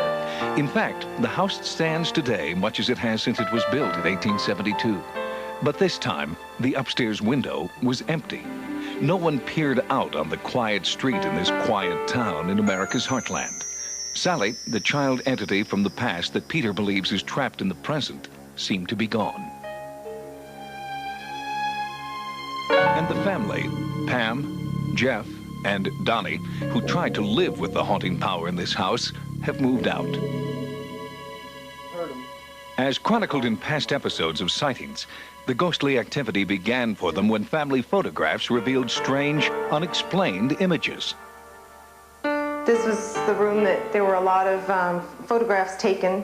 One was when I was sitting down here, and then two entities showed up. One about in this area here, and then one somewhere in this area here. After those photographs were taken, the haunting seemed to move upstairs, where the family began to feel an unnatural force at work in their son's nursery. This room spooks me, to be honest with you. This is where a lot of her activity happens. She's taking toys from that part of the room and throwing them out here to the middle of the floor. She's moved furniture around. After a few months, the paranormal activity took a more destructive turn. While you guys were outside doing an interview outside, there's something we've discovered in here. It just looks like it's burnt, and The rest of the petal is moist still. It's still half alive. But the outside, it's ashes. And finally, there was the moment before our sightings cameras when something or someone viciously attacked Jeff. She's right here with me right now. I'm feeling something really cold shoot around my stomach.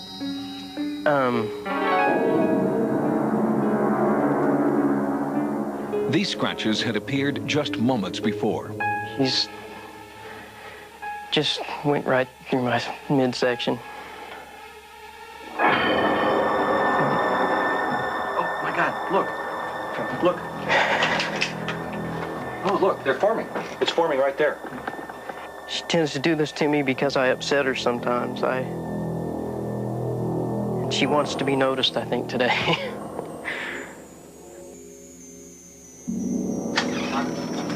On Peter James' first visit to the home, his psychic impressions centered on the link between a child entity and a former resident of the home who had lived here at the turn of the century. I feel very medical about this for some reason. A medical person that that had a strange lifestyle. Peter's accuracy was remarkable. When our sightings investigative team researched town records from 1900, the city directory showed that the house was occupied at that time by a doctor with a lifestyle that eventually led to his arrest and removal from office as the town's mayor. And Peter believes that while the spirit of Sally, a child entity, haunts the house, her physical body is here, beneath a weather-worn tombstone, and that she was a child the dishonored doctor could not or would not save. Because much of the haunting activity has been reported at night, we conducted this latest phase of our investigation with the aid of night vision lenses.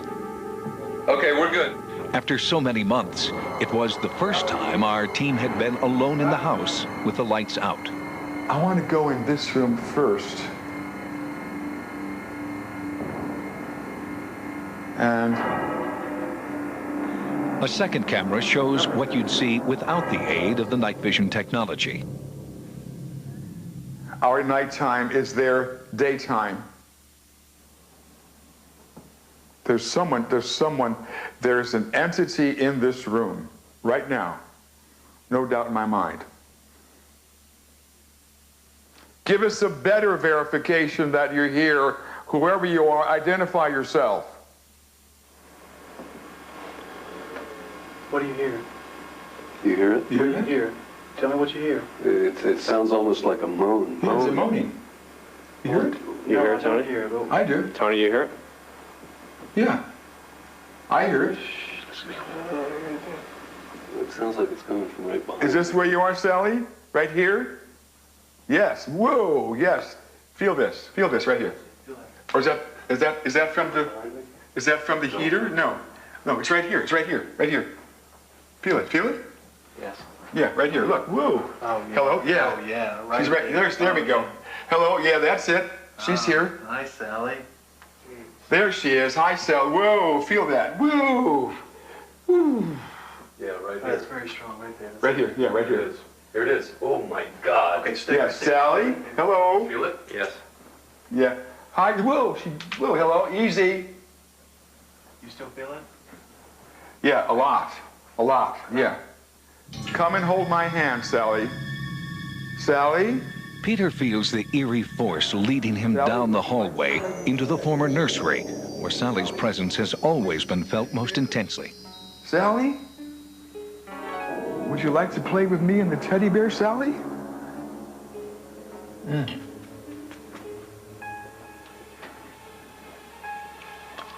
You all right? Yeah, I'm fine. Just burning.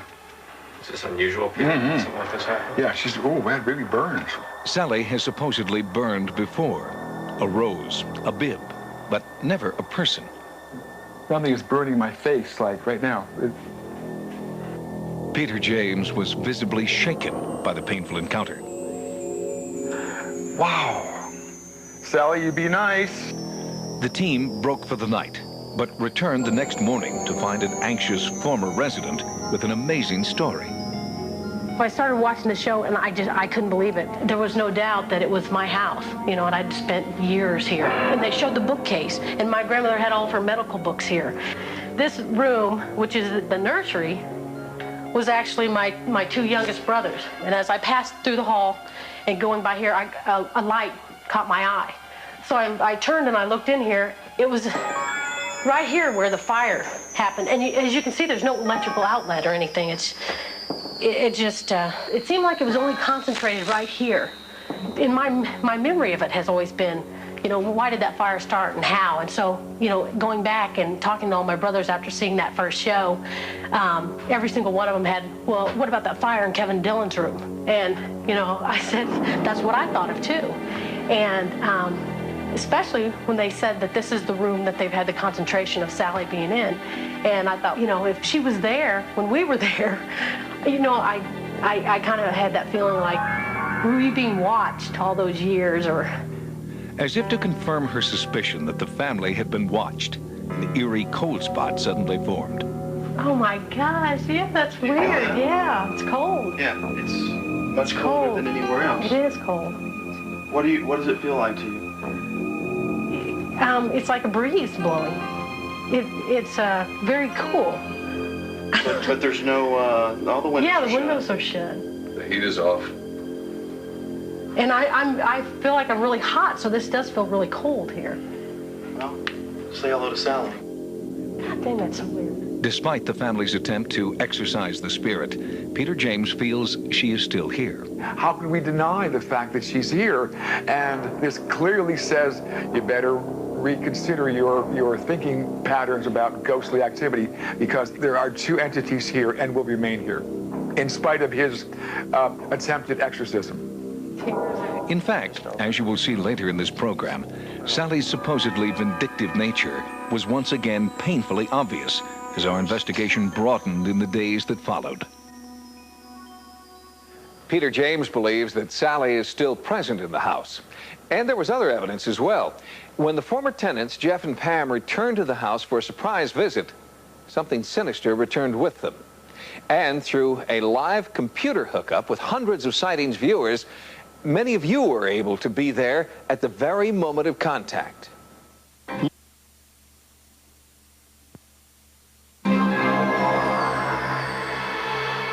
We now return to the house in America's heartland, which has been the focus of an intensive sightings investigation.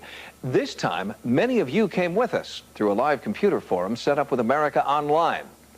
In the world's first online ghost investigation, hundreds of sightings viewers were able to experience the haunting firsthand. She was clearly dressed in garb that would be worn by a child at the turn of the century.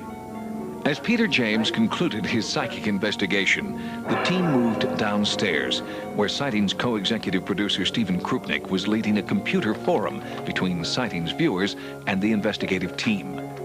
Through a live nationwide hookup, viewers could ask questions, make comments about their own beliefs, and experience the haunting firsthand through the information superhighway. Here, computer users posed questions directly to Peter James. I'd like to know if there's any way to learn how to talk to or contact a ghost. It takes a lot of trial and error and a lot of nurturing and a lot of just being persistent. All good things must come to an end. Time is up for this event. Great. All right, great, thank you. Great job, guys. The next day, Sightings was online with paranormal investigator Carrie Gaynor. Again, through a computer forum on America Online, viewers were speaking live with Gaynor and the rest of the team. During this computer session, the former residents of the house paid an unexpected visit. Within minutes, Sally's telltale calling card was visible, and our online audience was experiencing it with the rest of the team. So did you feel it here or down here? Where did you feel it? Kind of like all across here. Oh, the whole face? Yeah. The first reaction from the online audience was skeptical. How do we know this is not a hoax? Well, I don't know. I'll let you answer that. What we got 15 people observing this right now. In the last 5 minutes, 3 scratches appeared on his body in full view of 8 witnesses. But those 3 scratches were not the last. Just minutes after sightings concluded the computer forum, Sally struck again, and this time with a viciousness our team had not seen before. All of a sudden, his knees buckled, and he just kind of let out an oh, and clearly something happened. We went up, lifted up his shirt, and there were 2 vicious scratch marks across his back. I mean, it really looked like an attack. You okay? You still hurt? His knees even gave out. Up to this point, the family has asked us to keep their identities and their town secret.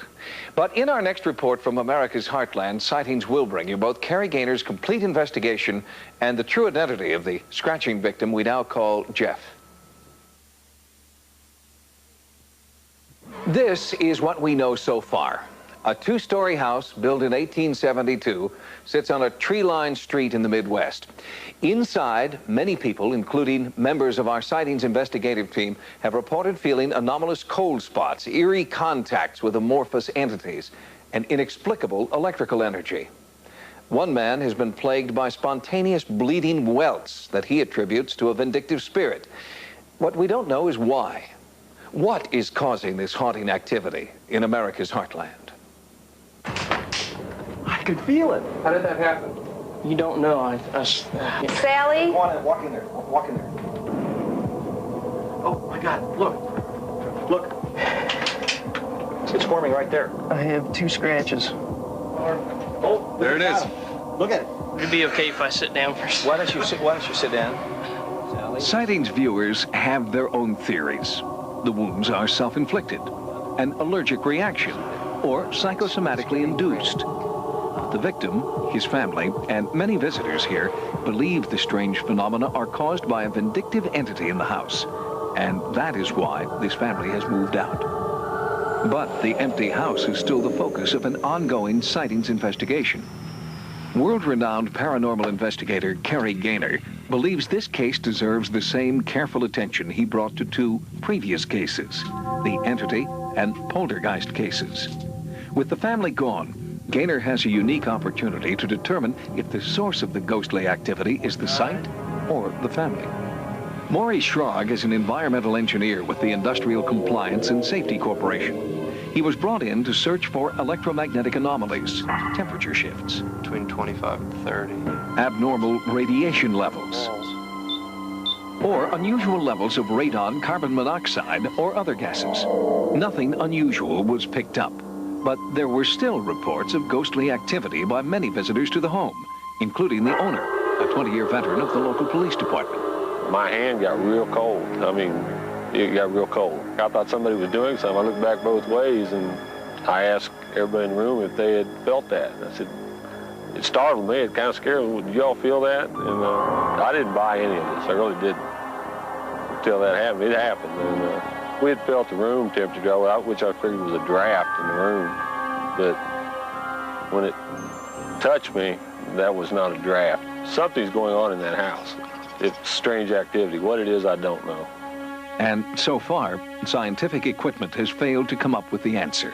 We thought we might find something as we took several different kinds of measurements, and we found basically that the readings were no significant deviations.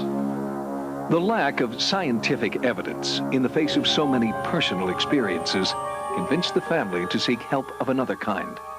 They asked that an exorcism be performed to rid them of the entity. We were all holding hands, and at one point, my husband would grip her real hard. We were told not to let go. Don't break the circle. And he just held on real tight because he was in such pain. It was odd because he's never really felt the pain before. But afterwards, we found out that he had been swiped at with a hand across his back on 3 separate occasions that left, I think it was 11 scratches right across the center upper portion of his back, his shoulder area. These are the scratches that materialized during that exorcism. And as long as the family stayed away from the house, the scratches didn't return. But during our investigation and an online computer forum with sightings viewers, the family dropped in unexpectedly. And within minutes, so did Sally. So did you feel it here or down here? Where did you feel it? Kind of like all across here. Oh, the whole face? Yeah. First, a scratch appeared on his face. Then, moments later, deeper cuts appeared on his back. You physically felt that? Yeah, that hurt. Describe to me again what you felt. This sharp sting felt like somebody stabbing something in my back. You okay? Yeah. Still hurt? No. We set up additional cameras and monitoring equipment, hoping to capture any further scratching episodes. It was while we were setting up that the victim, who had always wished to remain anonymous, told us he wanted to reveal his true identity. Sightings has made a habit of coming back to visit you. During that time, you asked them to disguise your appearance. Now you're finally allowing them to use your appearance. What changed for you? Well, it's something that me and my wife we talked about a lot, and it's a pretty religious town, and I didn't know what kind of feedback we'd get from this type of situation. The more we've talked about it, and since we have been on television a few times, and we've been getting some pretty positive feedback. I mean, the people have accepted it really well. So people aren't ridiculing you as much like you thought they might? We get our taunts every once in a while, or somebody will, say something, but it's something that I know what's happening, and my wife knows what's happening, and that's what's important to me. Now here's a new one right now. Right now. Right here. Brand new. Can anyone get closer? Yeah, we're pretty close. I'm sitting right here and I didn't see it. It's on your side, yeah. It's on my side. I'm sitting right next to you. This scratch right here, all the way down to here, was not on your face when we came in because we saw this one here. We examined your face, your stomach, your back. Your hands are right here in full view of the camera and in full view of all of us. If one of those hands had gone to your face, I would have seen it. It would have been on that camera. This is truly incredible. Truly incredible. This happened right here, right this moment as we were talking. If this were true, typical poltergeist phenomena, it would follow Tony to his new home. Now, he's only been in his new home a month, so it's still a little bit too early to make that kind of judgment yet. The story's not complete here. We've got a lot more work to do. Sightings will continue to investigate this groundbreaking case. New tenants are set to move into the house. We'll monitor their experiences and also follow Pam and Jeff into their new home to determine if it is the house or the people who are the focus of this haunting. For almost one full year, Sightings has conducted an ongoing investigation into unprecedented haunting activity inside one unassuming house in America's heartland. We've heard from many viewers who have intriguing theories about the source of the haunting activity. So, armed with your recommendations, we now return to the house. Sally, stop it. Look, one's starting to bleed. Oh, why don't you sit down? There's a little girl that's standing right there. Sally? Is that your name, Sally? MC. Yeah, we've got a new scratch. There's an entity in this room right now. No doubt in my mind. Something is burning my face, like right now. Whoa! In full view of 8 witnesses. You physically felt that? Yeah, that hurt. After our last visit there, I became more convinced that this phenomena was legitimate, that there was something really going on. One of the most unique elements are the scratches, of course. I've been there, I've witnessed them happening while I was observing him. It's the story Sightings viewers can't stop talking about, especially those strange bleeding scratches. Parapsychologist Carrie Gaynor responds to your suggestions that the bleeding scratches could have a medical rather than a paranormal explanation. I've been researching a skin condition called dermatographism, and what that is a person can scratch himself and nothing will show up until about 10 or 15 minutes later. And this is very interesting in light of the way this phenomenon is occurring in this case. The references that I've looked at so far do not include bleeding with this skin condition, and certainly in this case, there have been bleeding scratch marks. So this doesn't seem to be a very good explanation for what's going on in this case. Many viewers also wanted to know more about the child entity known as Sally. Sightings was chastised for overlooking a religious explanation, so our team now includes Franciscan monk Father Ed Anthony. I would not consider Heartland to be an extreme case. I don't think there's demonic possessions going on. I think what's happening there is perhaps we would maybe call a lost soul or a spirit that is trying to communicate. When you try to communicate with somebody, if they're not listening to you, if they're not paying attention to you, you're going to do all kinds of things to get that person's attention. I think perhaps a spirit would do the same thing. Many viewers have suggested that the scratching is actually stigmata, which they define as a physical manifestation of Christ's crucifixion wounds. I don't think Jeff is experiencing a stigmata. I think you have to look at, is there a connection to the doctor who was involved or who was there when this young girl died? There is a part in Scripture that says, and the sins shall be passed from generation to generation upon your children's children's children, however. You know, what happens is it can jump over generations. Things can manifest themselves or things can become present generations later. I've heard of these things happening, and I think that you can find a psychological reason for it all the time. Not to say that there may not also be a ghost or an entity or some kind of spiritual explanation that goes along with it. But I think there's also a psychological connection. Psychiatrist Dr. Carol Lieberman agrees with many sightings viewers that there is a psychological explanation for the haunting activity. Something about Pam and Jeff makes them more susceptible to haunting activity. Some people believe that ghosts don't just attach themselves, or entities don't just attach themselves to anyone, or don't just come in at any time. That people, the more open a person is, in various ways, vulnerable or open in a positive way, the more they're likely to affect them. If we just drop our skepticism just for a moment, and as a researcher, I'm not really allowed to do that, but there's a real human angle here, and that is a man's being terrorized. Something is happening to him without his say, without his control, and he's got to be thinking to himself, well, if this could happen, what else could happen? She scares the living daylights out of me. If I had to come up with one global explanation to include the whole family psychodynamics, as well as the spiritual entities that may dwell there, I would say that it has to do with a lot of anger directed at father figures for abuses that have gone on through the ages, with the anger at fathers or father figures. These expert opinions are important, but as long as Jeff and Pam remained in the house, the entities didn't appear to pay any attention to expert opinion. Now, a new family lives in the house. So far, they've experienced no haunting activity.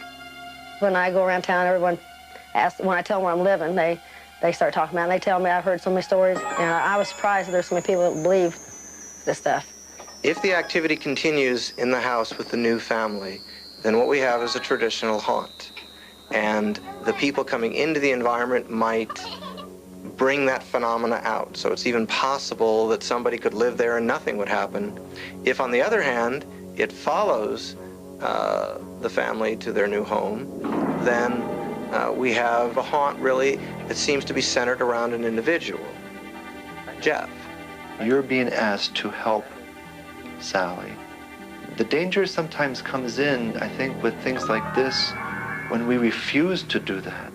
You asked me earlier if there is any physical possibility of any physical danger or harm. I think there could be. With further investigation, we have a good opportunity to solve this mystery, yes. I think we have a pretty good chance. While the house is quiet now, both Carrie Gaynor and psychic Peter James believe there are two spirits, one good and one bad. There is also reason to believe that Sally, the so-called bad spirit, may have followed the former residents to their new house. We'll keep you updated.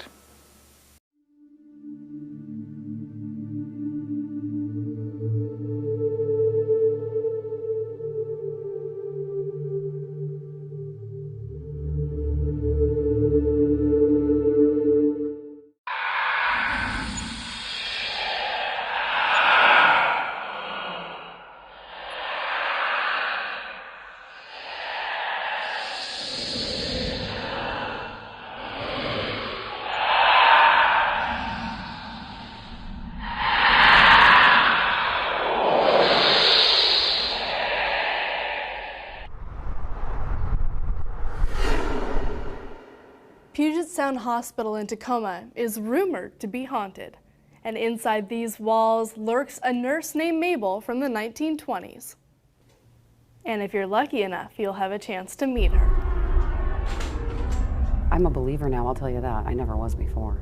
Julie Showers was working alone in the building 7 years ago, filling vending machines on the graveyard shift. All of a sudden I look over and there's someone standing there in a nurse's outfit and she's holding a candle, and I said, "Hi, how are you?" And she just looks at me like that and turns away, and I just said, "God, that was rude." And I waited about 5 seconds. I walked after her and gone.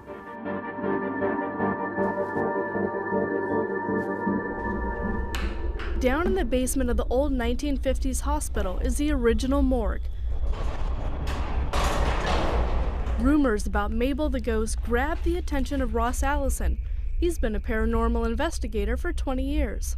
Right when we got in this room, we definitely got a huge spike, and it was pretty steady for a bit, and then all of a sudden it just stopped.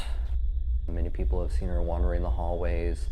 She's been known to appear in the elevators, and most times when people do see her, they don't even realize that they've ran into a ghost. She seems to be a full, solid apparition, so it would actually look like a living person until you actually end your conversation or just turn away for a second, you look back, she's completely gone. Showers believes there is no mistaking what she saw after a coworker showed her some staff photographs from the 1920s. Well, she just stuck out like a sore thumb. I said, "Right there." And he just says, "Ah, you saw Mabel." You start putting everything together. This couldn't have happened.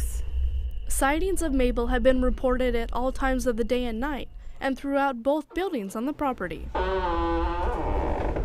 There's no such thing as a ghost meter. And so what we do is we basically try to read the environment and determine if there's any changes in the environment, any changes that can't be explained. That might give us an idea that there could be something paranormal going on. I've been down in the morgue by myself and, down in the basement alone with like one light on, very dim, and it's just, you would have to be here when it's dark. I wasn't really afraid to come back. You're afraid but you're not. It's that curiosity. Then I was hoping to see her again. Inside the haunted hospital, Megan Hutton reporting, Pierce County News.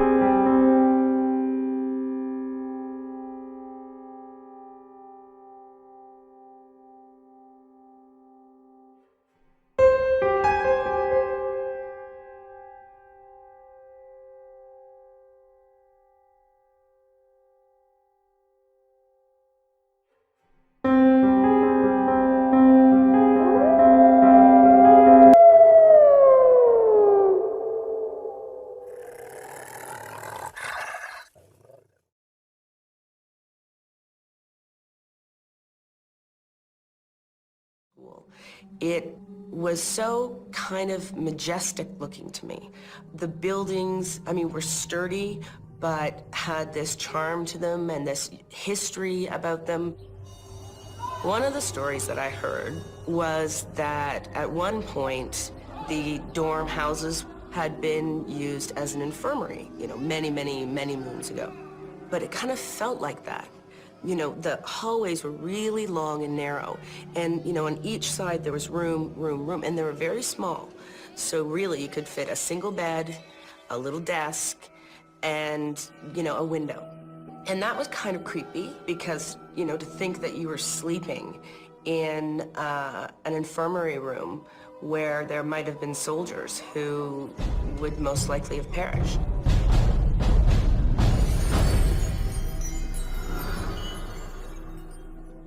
Hospitals. Chances are if you go to one today, you'll walk out in good shape. But 100 years ago, you were just as likely to be carried out in a box. Hi, I'm Lawrence Chow. Today we meet Sarah and Debbie.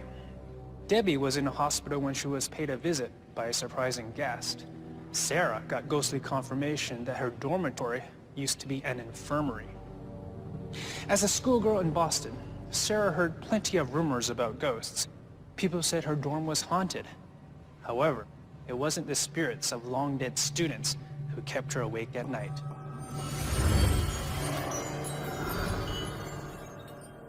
School was very intense. You know, we did our academics in the morning and our, whatever art that we chose in the afternoon and in the evenings. So we'd be in class from 7:30 in the morning, and I could be in rehearsals till 10 o'clock at night. So the need for sleep was imperative. It just was one of those things that you looked forward to as the day was coming to an end. You looked forward to your sleep. So one night, I went to sleep.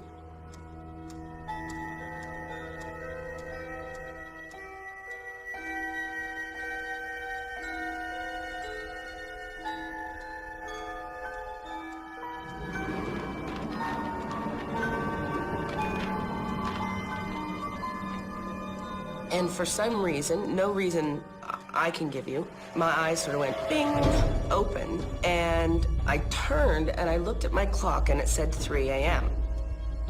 And when I turned, there was a man sort of leaning out of the closet, staring directly at me. I blinked to think, am I seeing things? But I kept blinking and he was still there. I could see his shoulders and his arms, and they were very broad and straight. And he had this sort of long face and long neck that literally went just up and around to the brim of a very wide, almost Quaker-looking hat. I was just terrified. I was just, frozen in bed, kind of looking and not knowing what to do because there was somebody in my room. So I, mustered up the courage to, sort of move my hand over and pull on my light, and then looked again, and he was gone. And I was just so relieved at the time, but I was terrified. I mean, I suppose if I had blinked and he had gone away, I could have said, oh, it was my eyes playing tricks on me, or, something like that. But he didn't go away. He didn't go away till I turned on the light. And I remember staying up for most of the night with the light on, trying to sleep, but, obviously kind of looking over the covers and checking to see if I saw anything. So the next day, I got up, I was tired, obviously, and went to class and had another really, really long day, and came back and got into bed, turned off the light, and I was out.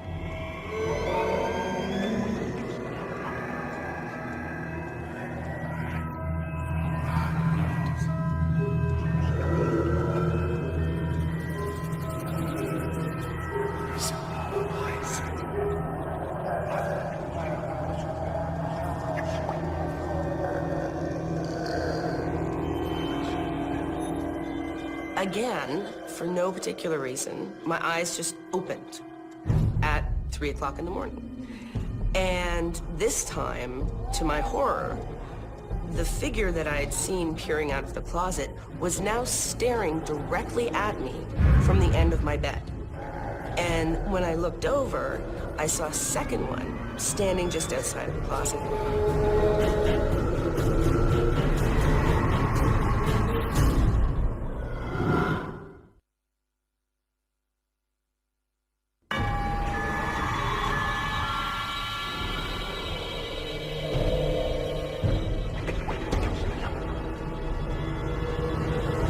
My eyes pop open at 3 o'clock in the morning. And the man who had been by my closet was now staring directly at me from the end of my bed, like right there. And when I looked over, I saw a second one standing just outside of the closet. And I froze again. This one was kind of different. He didn't have a hat on, but he was the same tall, like long face, long figure. But again, these weren't necessarily the things I was thinking about at the time. I just knew that what I was seeing was for real. They were big, they were men, and they were scary. I jumped enough that I was able to again think, God, my light was right here, flicked on the light, and they were both gone.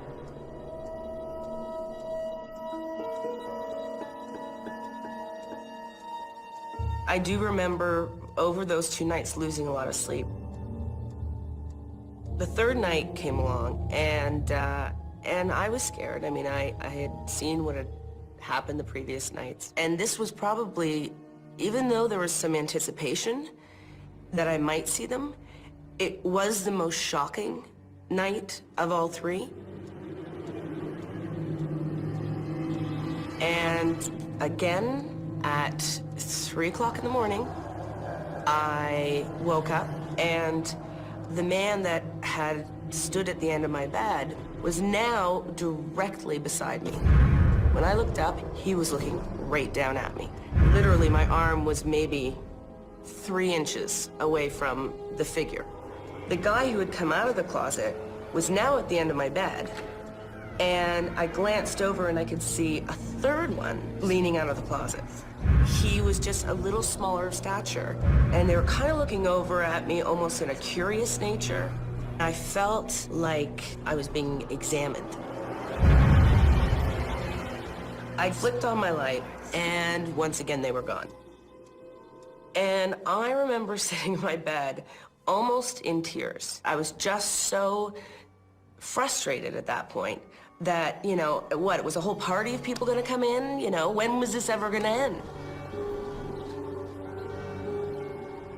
The next day, I decided to reposition my bed in so much that they couldn't sneak out of that closet anymore.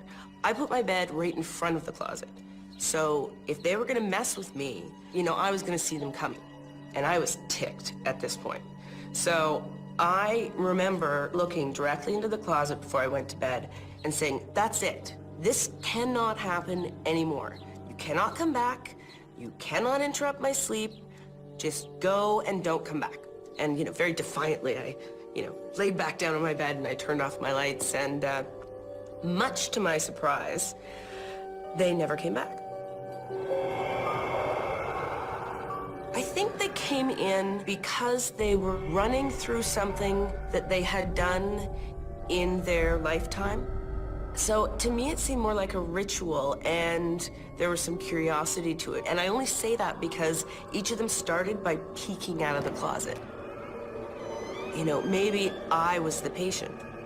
That's how I felt, like I was being the one looked over, like maybe I was the representation of somebody, some soldier or something that had passed, and they were giving me my last rites. It wasn't very fun for me because the fear was pretty intense, and these were big men in my room, and I was 17 years old. You know, it's one of those things that, you know, makes you afraid of the dark for a long time. Makes you afraid to turn off your light for a very, very long time. Sarah says her visitors had no face, no features. She's not alone in her description. Our experts tell us many people report seeing ghosts without distinct facial features, or seeing only parts of an apparition. The ghost's legs may fade away, or the entire body may look transparent. Though the bodies of Sarah's ghosts may not be complete, they certainly were well dressed. Sarah reports seeing her ghosts 3 nights in a row at 3 a.m. Some people call that the witching hour. Others call it the twilight zone. But whatever you call it, Sarah was dead asleep every time she was awakened.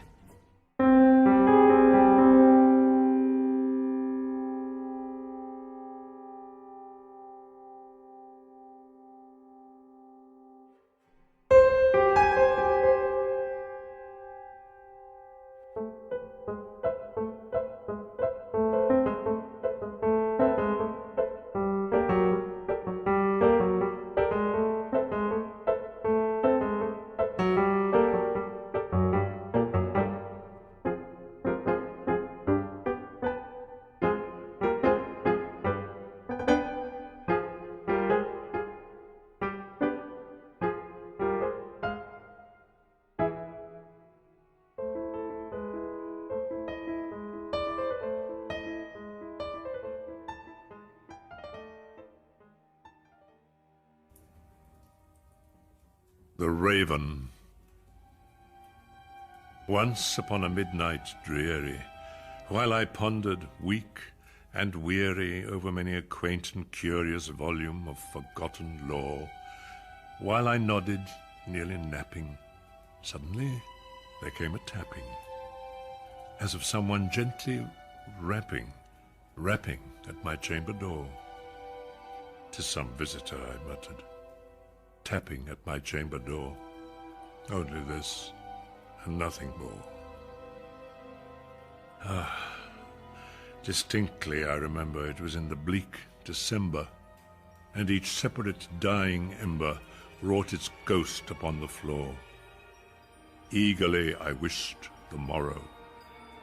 Vainly I had sought to borrow from my books surcease of sorrow, sorrow for the lost Lenore, for the rare and radiant maiden whom the angels named Lenore. Nameless here forevermore.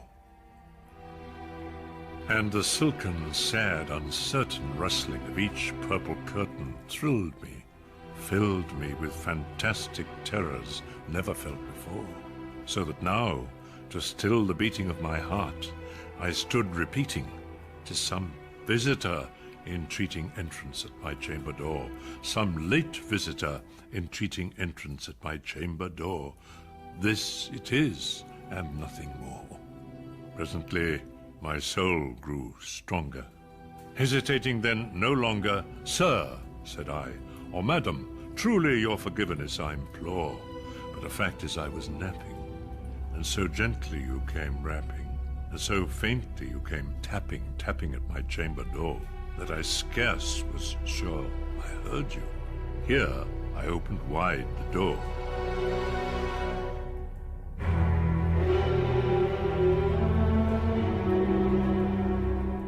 Darkness there, and nothing more.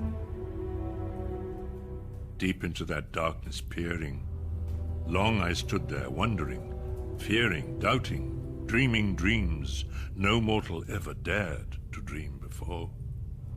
But the silence was unbroken, and the darkness gave no token, and the only word there spoken was the whispered word, "Lenore." This I whispered, and an echo murmured back the word, "Lenore." Merely this, and nothing more. Back into the chamber turning, all my soul within me burning, soon again I heard a tapping somewhat louder than before. "Surely," said I, "surely that is something at my window lattice. Let me see, then, what thereat is, and this mystery explore. Let my heart be still a moment, and this mystery explore. 'Tis the wind, and nothing more. Open here, I flung the shutter, when, with many a flirt and flutter, in there stepped a stately raven of the saintly days of yore. Not the least obeisance made he, not a minute stopped or stayed he, but with mien of lord or lady, perched above my chamber door, perched upon a bust of Pallas, just above my chamber door, perched and sat, and nothing more. Then this ebony bird beguiling my sad fancy into smiling, by the grave and stern decorum of the countenance it wore. "Though thy crest be shorn and shaven, thou," I said, "art sure no craven, ghastly, grim, and ancient raven, wandering from the nightly shore. Tell me what thy lordly name is on the night's Plutonian shore." Quoth the raven, "Nevermore."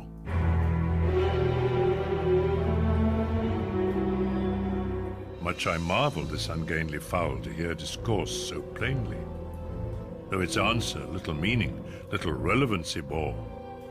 For we cannot help agreeing that no living human being ever yet was blessed with seeing bird above his chamber door. Bird or beast above the sculptured bust above his chamber door, with such name as Nevermore.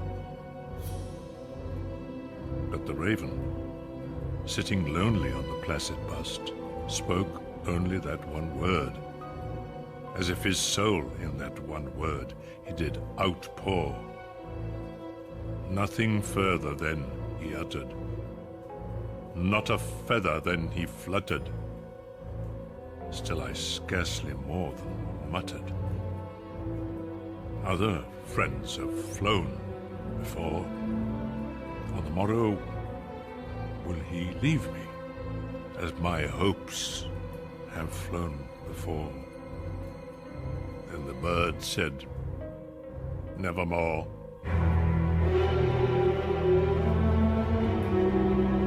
Startled at the stillness broken by replies so aptly spoken.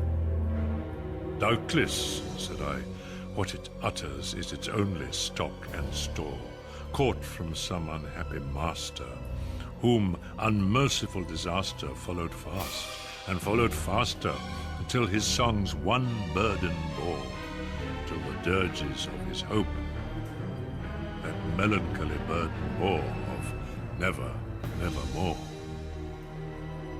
But the raven, still beguiling all my sad soul into smiling, straight I wheeled a cushioned seat in front of bird and bust and door. Then upon the velvet sinking, I betook myself to linking fancy unto fancy, thinking what this ominous bird of yore, what this grim, ungainly, gaunt, and ominous bird of yore meant in croaking evermore. This I sat engaged in guessing, but no syllable expressing to the fowl, whose fiery eyes now burned into my bosom's core. This and more I sat divining, with my head at ease reclining, on the cushion's velvet violet lining that the lamplight gloated o'er. But whose velvet violet lining, with the lamplight gloating o'er, she shall press, nevermore. Then methought the air grew denser, perfumed from an unseen censer swung by seraphim, whose footfalls tinkled on the tufted floor. Wretch, I cried, thy God hath lent thee. By these angels he has sent thee respite, respite and nepenthe from thy memories of Lenore. Quaff, oh quaff this kind nepenthe, and forget this lost Lenore. Quoth the raven, nevermore. Prophet, said I, thing of evil, prophet still, if bird or devil, whether tempter sent, or whether tempest tossed thee here ashore, desolate, yet all undaunted, on this desert land enchanted, on this home by horror haunted, tell me truly, I implore, is there balm in Gilead? Tell me, I implore. Quoth the raven, nevermore. Prophet, said I, thing of evil, prophet still, if bird or devil, by that heaven that bends above us, by that God we both adore, tell this soul with sorrow laden, if within the distant Aidenn it shall clasp a sainted maiden whom the angels named Lenore.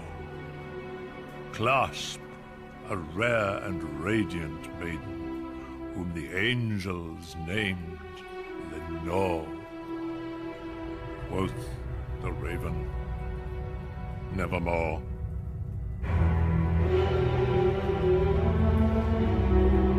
Be that word our sign of parting, bird or fiend, I shrieked, upstarting, get thee back into the tempest and the night's Plutonian shore. Leave no black plume as a token of that lie thy soul hath spoken. Leave my loneliness unbroken, quit the past above my door. Take thy beak from out my heart, and take thy form from off my door. Quoth the raven, nevermore.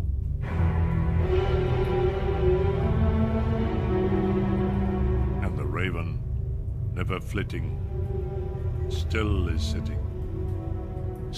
sitting on the padded bust of Pallas, just above my chamber door.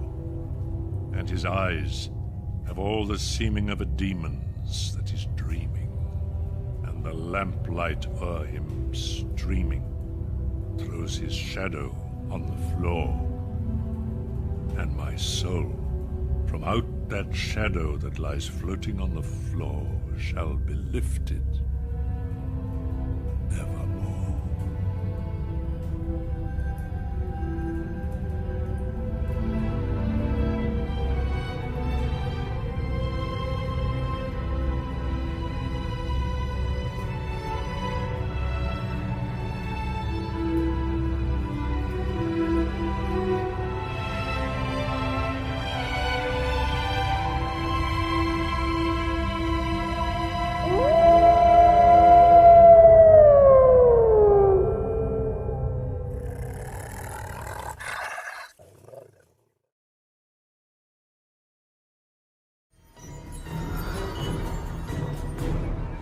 I went into hospital to have my child, and it was pretty fast, and I had him by round about noon. So I was to spend that night on the ward, and it was quiet. I had no particular feeling towards it. I was just kind of pleased to be alone so that I could rest. Until the night came and I started trying to go to sleep. I felt a little uneasy, as if I wasn't alone. And I just felt, as I was going to sleep, that there was some kind of movement around the bed. And I most definitely felt that it was not there for me.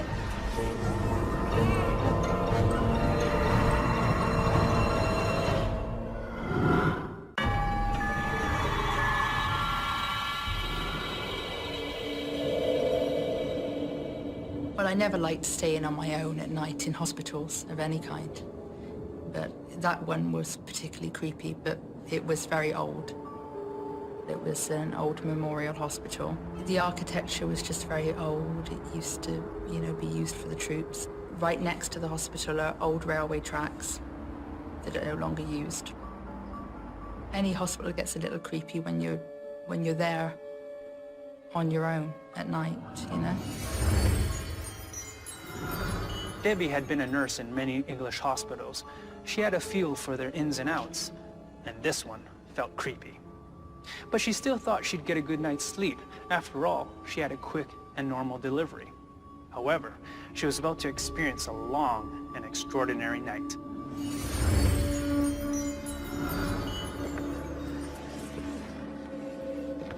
I was trying to go to sleep, and I became very aware that something was around me.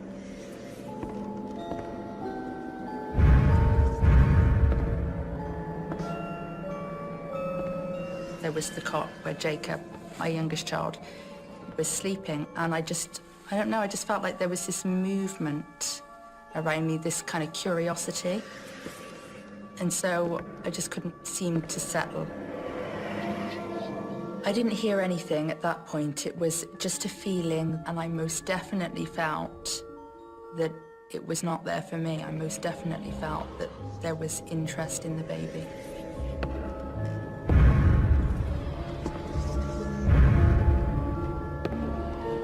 And it wasn't that I thought that anybody physical, a person, was taking an interest in the baby, because the nurse and midwife and everything were just, somewhere else down the corridor. And there was nobody else in the ward with me. So I just knew that this was some non-physical thing. So I tried to go back to sleep.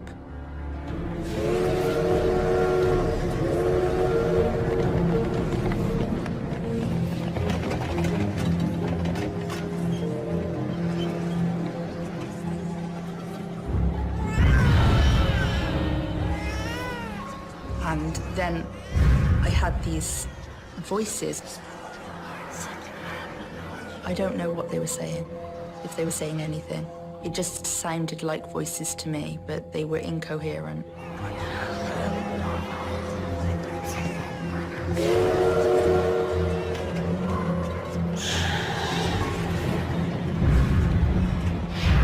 Then I just felt nervous. I felt nervous, like I shouldn't sleep, or I couldn't rest.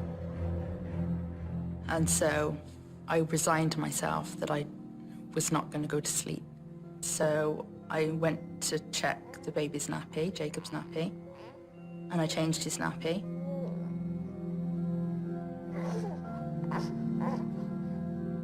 And then I walked across the ward to the other end of the ward where I washed my hands.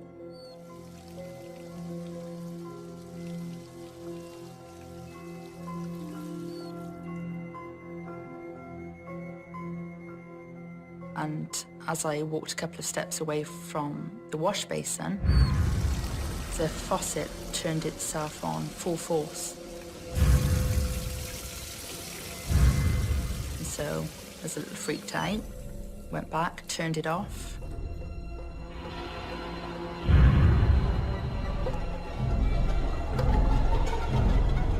I was kind of nervous, I would say, when I heard the tap go on.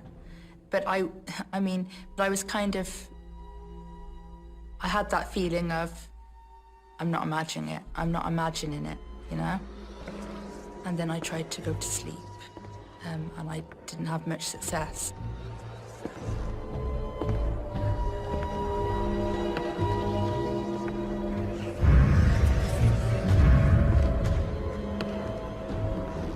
And I saw this young man.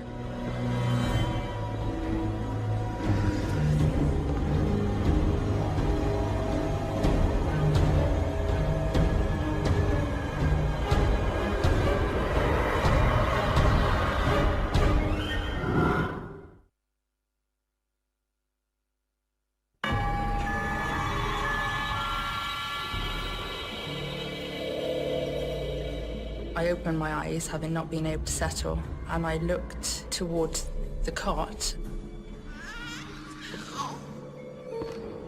And I saw this young man, or what I would say was about a 15-year-old boy. This young boy sat at the foot of the bed. He was kind of dirty, and he had tatty clothes. He appeared to me to be a young worker, not of this era. And he had this bag. It was like a leather bag that you would expect to see an old-fashioned doctor sort of open and close and get their stuff out of, only it was dirty and tatty, and he was fiddling with some kind of tools or something.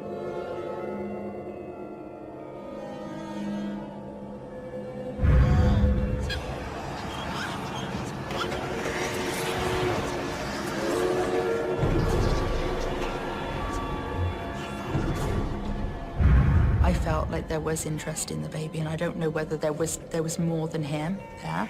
Perhaps there were, other spirits around too that were interested in the baby for some reason.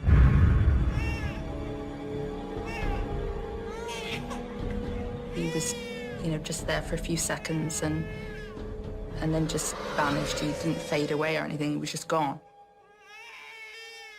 Really didn't get any sleep until another lady joined me at about 5 in the morning.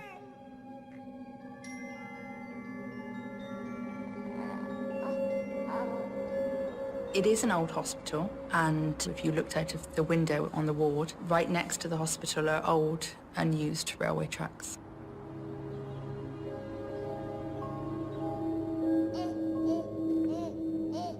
I'd have to say he was something to do with the railway. And he did look as if he would have been a worker on a railway track, because one would assume that, you know, in those days, you know, 15-year-old boys did work on the railway tracks. I think that there's more to the universe than meets the eye, and that just most of the time we can't perceive it because, you know, we're too busy thinking, worrying, analysing. Perhaps other people aren't quiet enough, you know, because I'm quite a quiet person. I'm quite a still person at times, and so I guess some people just can't access that. Sarah and Debbie's stories both tell of classic residual hauntings. The ghosts in these stories seem to have suffered trauma that's left an imprint on the environment. Their actions play over and over in the same way.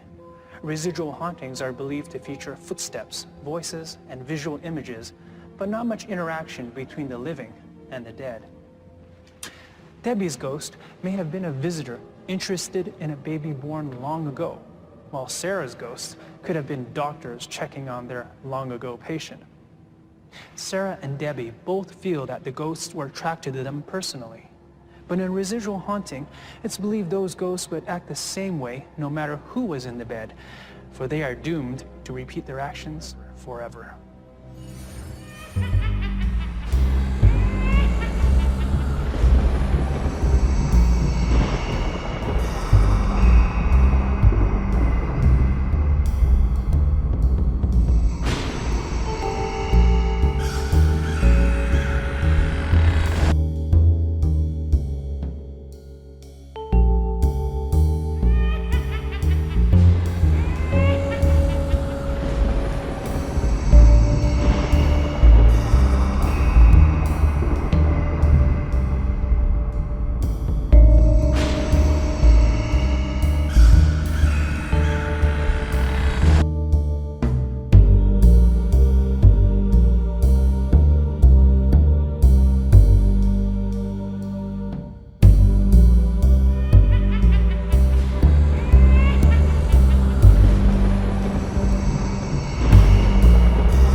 London has a fireman, and they're supposed to stay there all night to make sure the place doesn't go up in flames.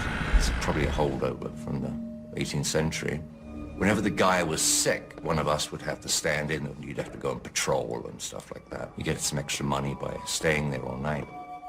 I was working in there on a Saturday doing some overtime. There was a microphone, and you could hear everything that happened on the stage. And some nights I'd hear footsteps, and I was convinced I heard voices.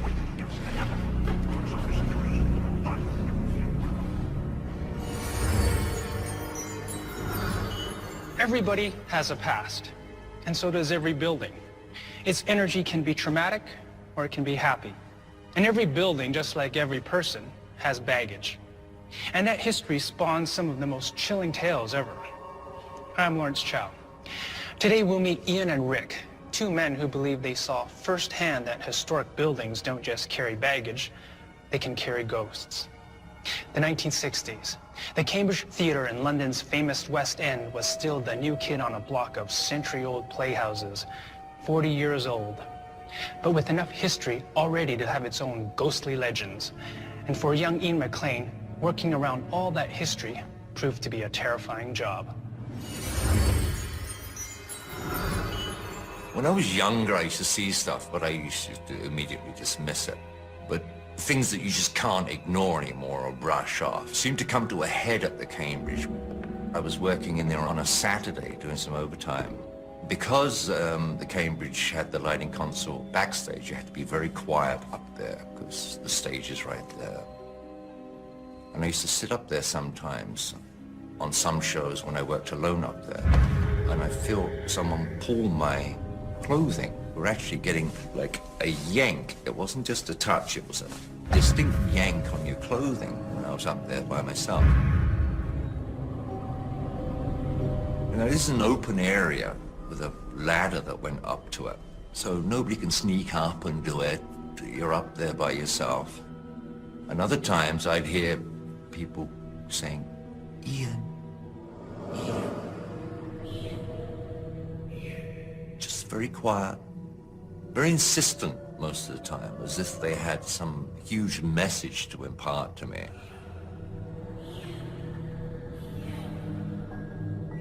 And it was kind of creepy. Not only was I seeing things and hearing things like footsteps and voices when I know the place is empty, but when I used to feel a physical touch, that kind of started getting a bit creepy. And I don't have the kind of excitable imagination that puts up with that. So I usually used to keep it very close to my chest and not broadcast it around.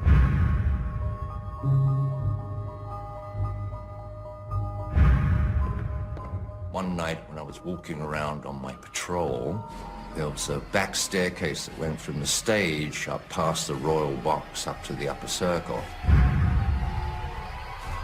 turned a corner in this staircase, and there, standing right in front of me, was this guy. He was standing a couple of stairs up.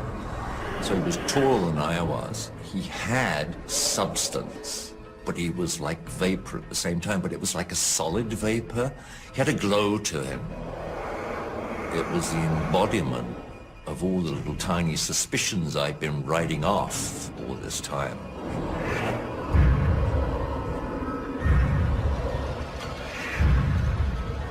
The effect it had on me, which was to get the hell out of there.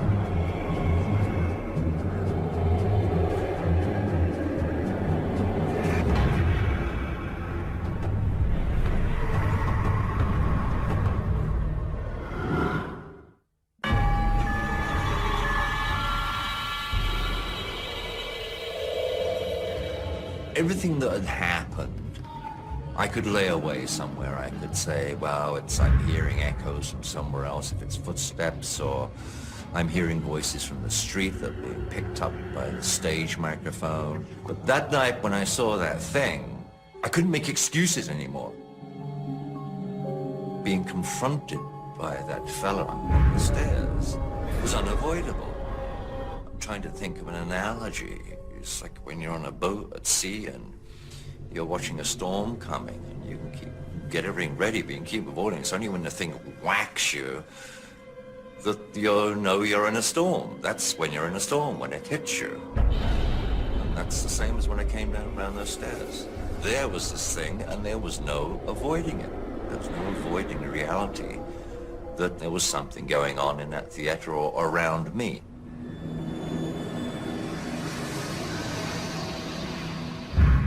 National Theatre was in there, and it was a repertory company. Each show was different each night. I would have to go up to the lighting console, which is by the side of the stage, make sure everything's preset for that night show. I would need an assistant up there because this thing was like a Hammond organ. You played it with your hands and your feet. I was whispering to this guy, his name was John, during the show, which was Hedda Gabler with Maggie Smith, that sometimes when I'm up there, I feel people saying my name and pulling my clothing. And he's given me the usual, yeah, okay, look. Right underneath this concrete platform I used to sit on was the prompt corner, and that's where you get your instructions from for lighting moves.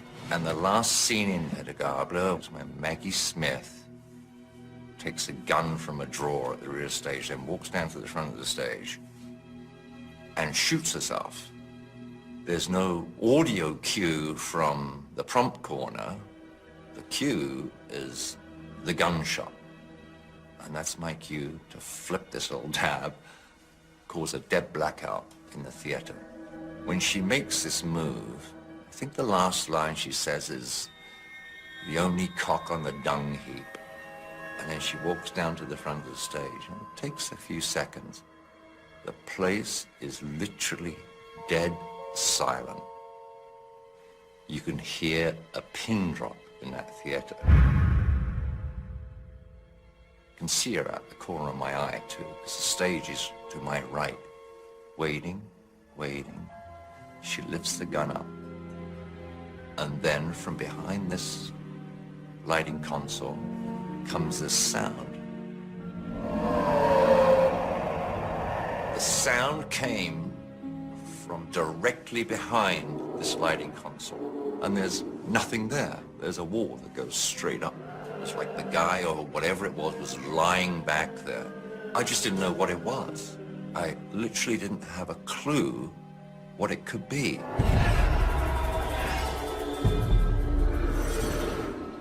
And as it grew louder and louder, I think I thought to myself, oh, geez, here we go again. It's something else. I think subconsciously I thought, well, at least I've got witnesses now to this one because he just can't ignore it. Yeah, there's something around here and it's not very benign. I think everybody knew that what they heard wasn't man-made. It wasn't somebody goofing around. It was something so otherworldly that nobody could come to any other conclusion.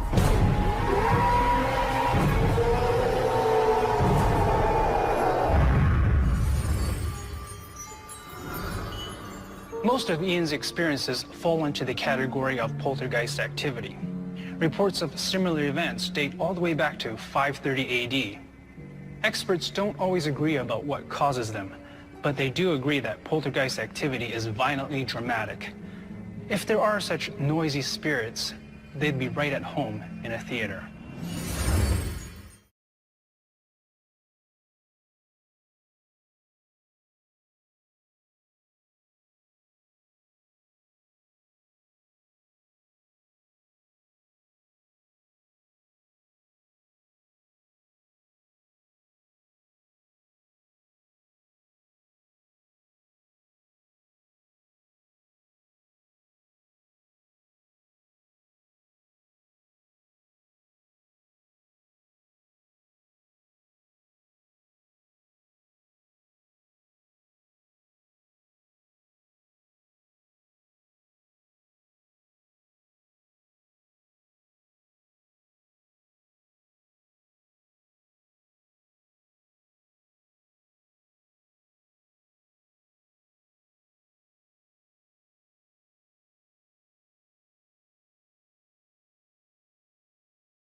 Same thing over and over, unable to find peace, unable to be reunited with their loved ones. It's sad.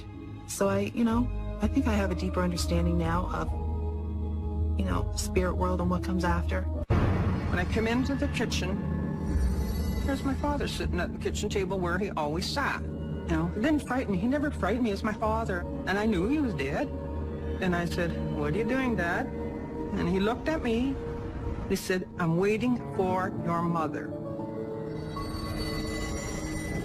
So I remember going to bed and then all of a sudden feeling somebody beside my bed that I honestly thought that it was my youngest daughter, but it was my husband that I saw.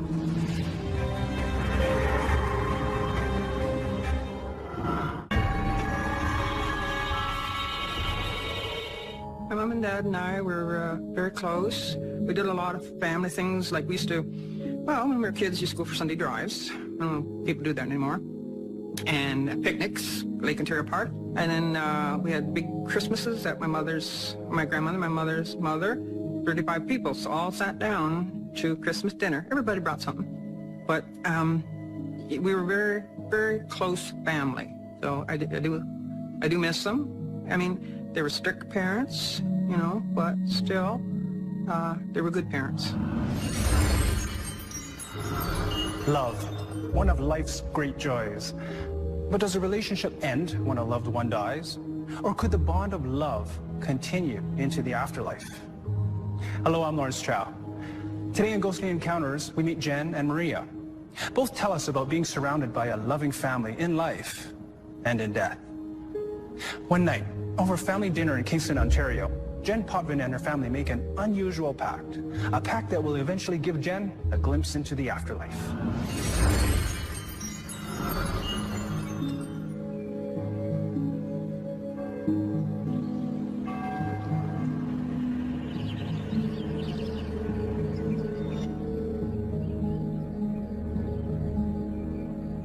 I've always been intrigued by the unknown, and my mom and dad would listen to me, and they weren't negative about it. They were just would listen, So it was good that I could talk to somebody about it. So one evening, We were sitting at the kitchen table, and I said, let's make a family pact, Mom and Dad. And they said, what's that? And I said, whoever goes first, whoever dies first, come back and tell us, where do you go? What is it like? And they said, fine, that sounds really good. Yes, we will do that. If we're able to do that, we will do that. And I said, okay, don't forget. And they agreed.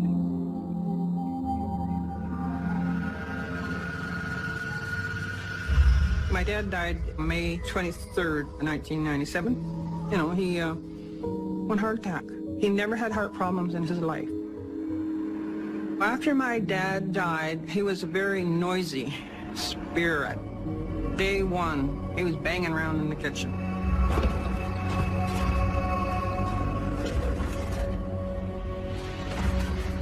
At 6 o'clock in the morning, I would hear these pots banging and thumping, like on the table, on the counter, on the stove. I get up and I go out in the kitchen, and it stopped.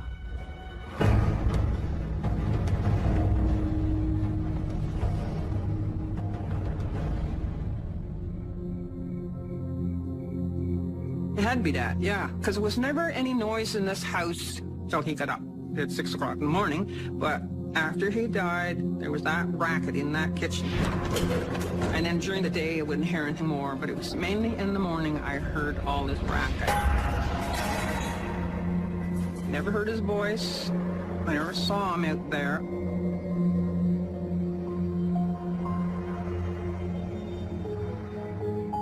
He didn't cook or anything. Why he was banging all those pots around, I don't know. I think it was just his way of letting us know, I'm still here. And then I would hear the door going down into the basement, clicking open a little bit. I'd be on my computer. I was just signed on and was just clicking away, and you go down, and then you come back up. It wouldn't be very long. It would be about maybe 5-10 minutes, and I hear it click and close.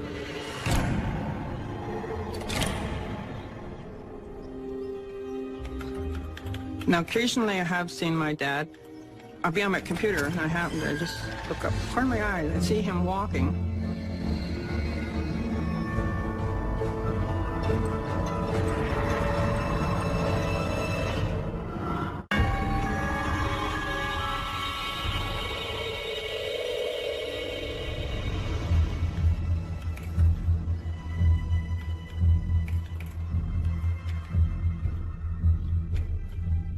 After my dad died, I'd be on my computer, and I just happened to look up and saw him.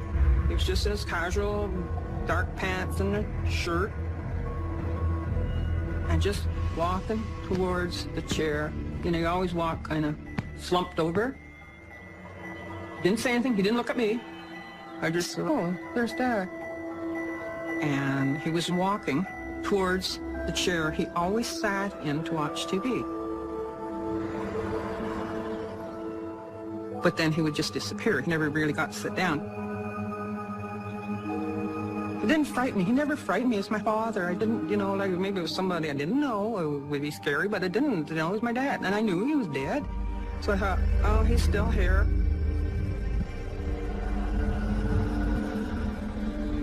My mother was diagnosed with cancer.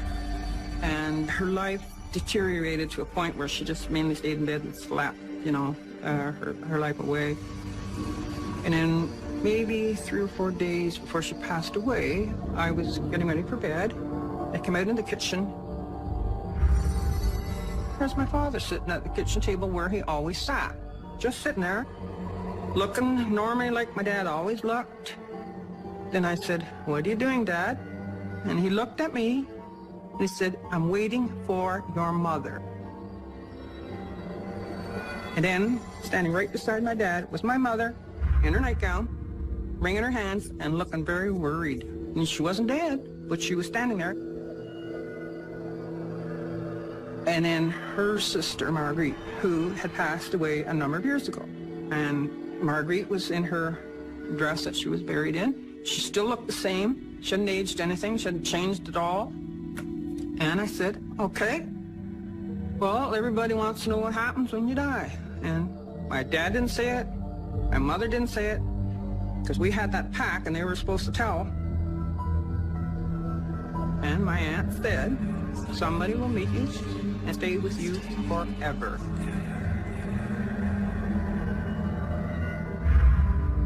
And then poof, gone. All three of them instantly. And then 3 days later, my mother passed away. And I think my dad knew she was close to death. He was waiting for her, and whatever they're doing, they're together and happy, I am sure. I was glad to see my dad. It made it a lot easier for me knowing that my dad is waiting for my mother, his wife, and she wanted to go and be with him because she wasn't happy anymore. She did not have much of a life. She missed him, he missed her. They wanted to be together. But I was still curious, and that's why I asked. And the answer I got, well, it helped, you know. So I thought, oh, good. I'm glad. Someone's going to meet us. They'll guide us. Might be my mom and dad. I don't know. We don't know till we go. Jen says she saw her parents together again, though her mom had not yet died. Our expert Patty Alein says there is the belief that this can happen with gravely ill people as their spirit spends less time with the physical body. Maria Thompson of Ottawa, Ontario had many special moments with her husband, but she never thought that some of their most memorable would occur after his death. I met my husband in October of 1974 when I went to apply for a position at the Bank of Montreal in Grand Bend. There was a lady that was going on a maternity leave, so I went in to apply for the position. I was hired for 4 months, and the joke became that he hired me for 4 months and took me on for life. And we were married for 24 and a half years before he passed away. We had a very fun-loving marriage. We cared for each other. I mean, it's not that we didn't have our little spats and misunderstandings, but we never went to bed angry at each other. We always made up. So it was just a very nice, loving, friendly companionship marriage. He was my best friend. He was my soulmate and my very, very best friend. Every year, Gary would go off with what I call his golfing buddies for a weekend.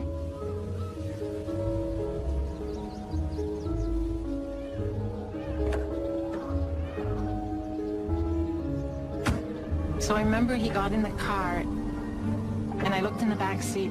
I didn't see him per se. What I saw was a little lost boy.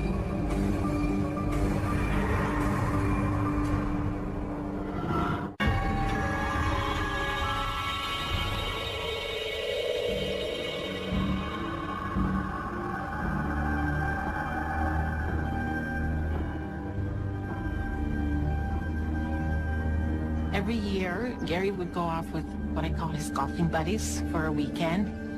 When he was leaving on this Sunday, it was really weird because there was a feeling that I had that, you know, I have to count the minutes that I still have with him. And I remember standing there waiting, and I said to him, you know, so give me a hug. It was such a strong, deep hug that I could almost feel my bones cracking. And when it was over with, I looked at him and I said, whoa, wow. I said, you know, you can give me this kind of hug anytime, any place. I'll take it.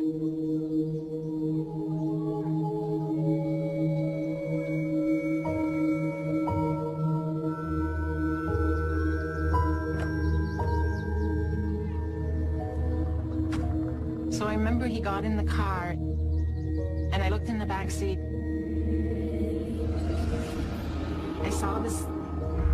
I saw a little lost boy. That's the only way I can explain it. It wasn't my husband that I was seeing. It was a little boy, maybe the age of 6 or 7. He was just a tiny little person in the back seat, and I so wanted to just take that person in my arms and just say, you know, it's okay. If you don't want to go with them, you can stay with me. But I thought, you know, no, you're being very fanciful. But then the car drove off, and because it lasted such a short, like only about 30 seconds or so, I really thought I'm seeing things.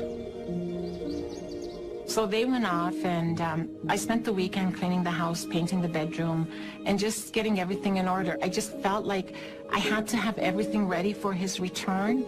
And then on Tuesday, when he was supposed to be coming home, my friend came to be with me to tell me that she needed to tell me something, and to tell me that Gary had passed away.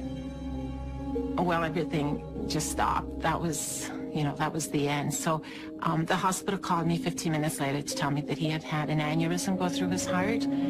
They tried, but they just couldn't save him.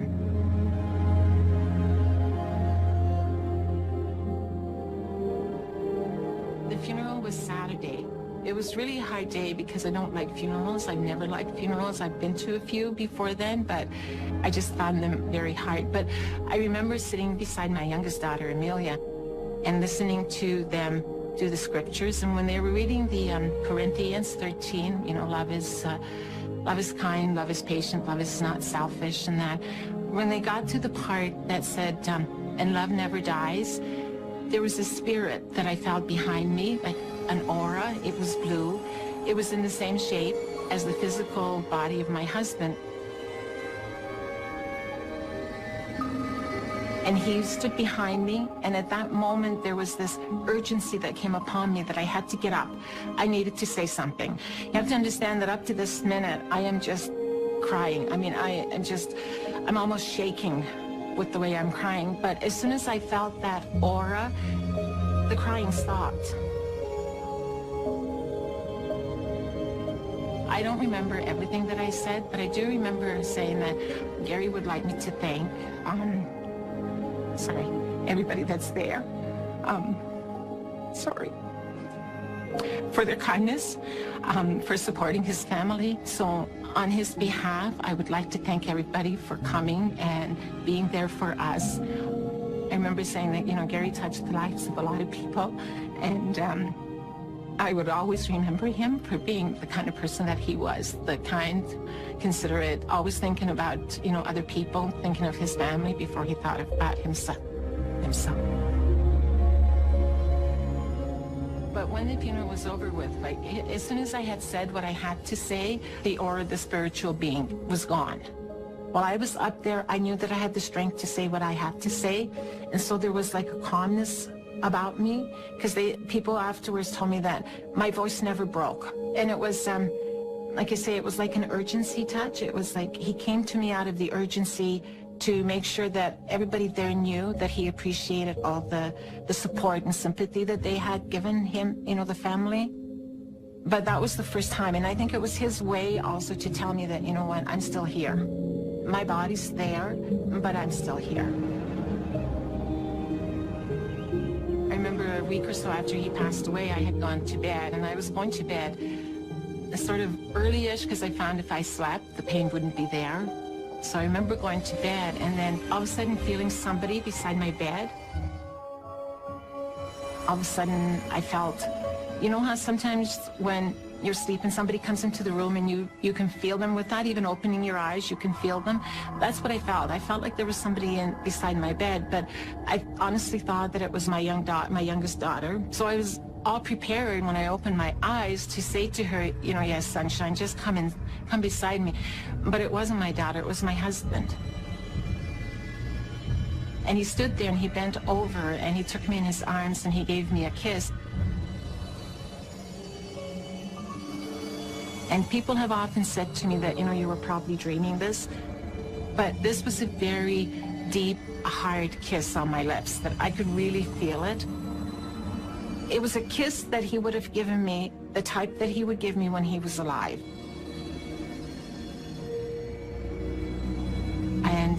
And people have often said to me that, you were probably dreaming this, but this was a very deep, hard kiss on my lips that I could really feel it.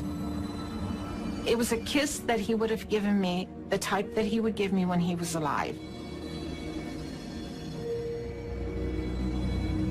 And he just said to me he was sorry that he had to leave, but it was his time. He had accomplished what he came on earth to accomplish, but that he loved me. He would always love me. He would always love the girls. He told me to make sure that I don't let them forget him, and told me that although he wasn't there physically, he would always be with me. I told him that I really didn't like him leaving, but I understood that if it was his time, that I had to let him go. When it was time for him to go, he said goodbye to me and said, you know what, go back to sleep now, everything will be all right. And then he was gone. I was at peace. I went back to sleep, and I think for the first time after he passed away, I actually had a good night's sleep. It was the most amazing and awesome feeling.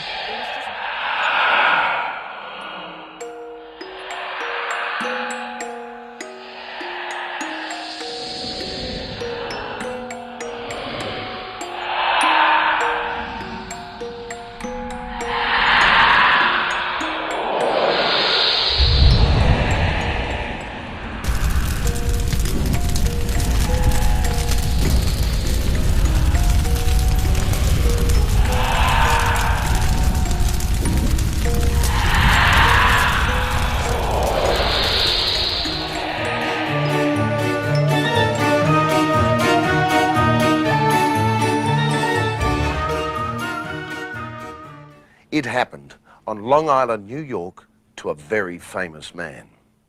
Now, what I'm about to tell you is true if you want to hear it. I do want to hear it. You do want to hear it, then I'll tell you.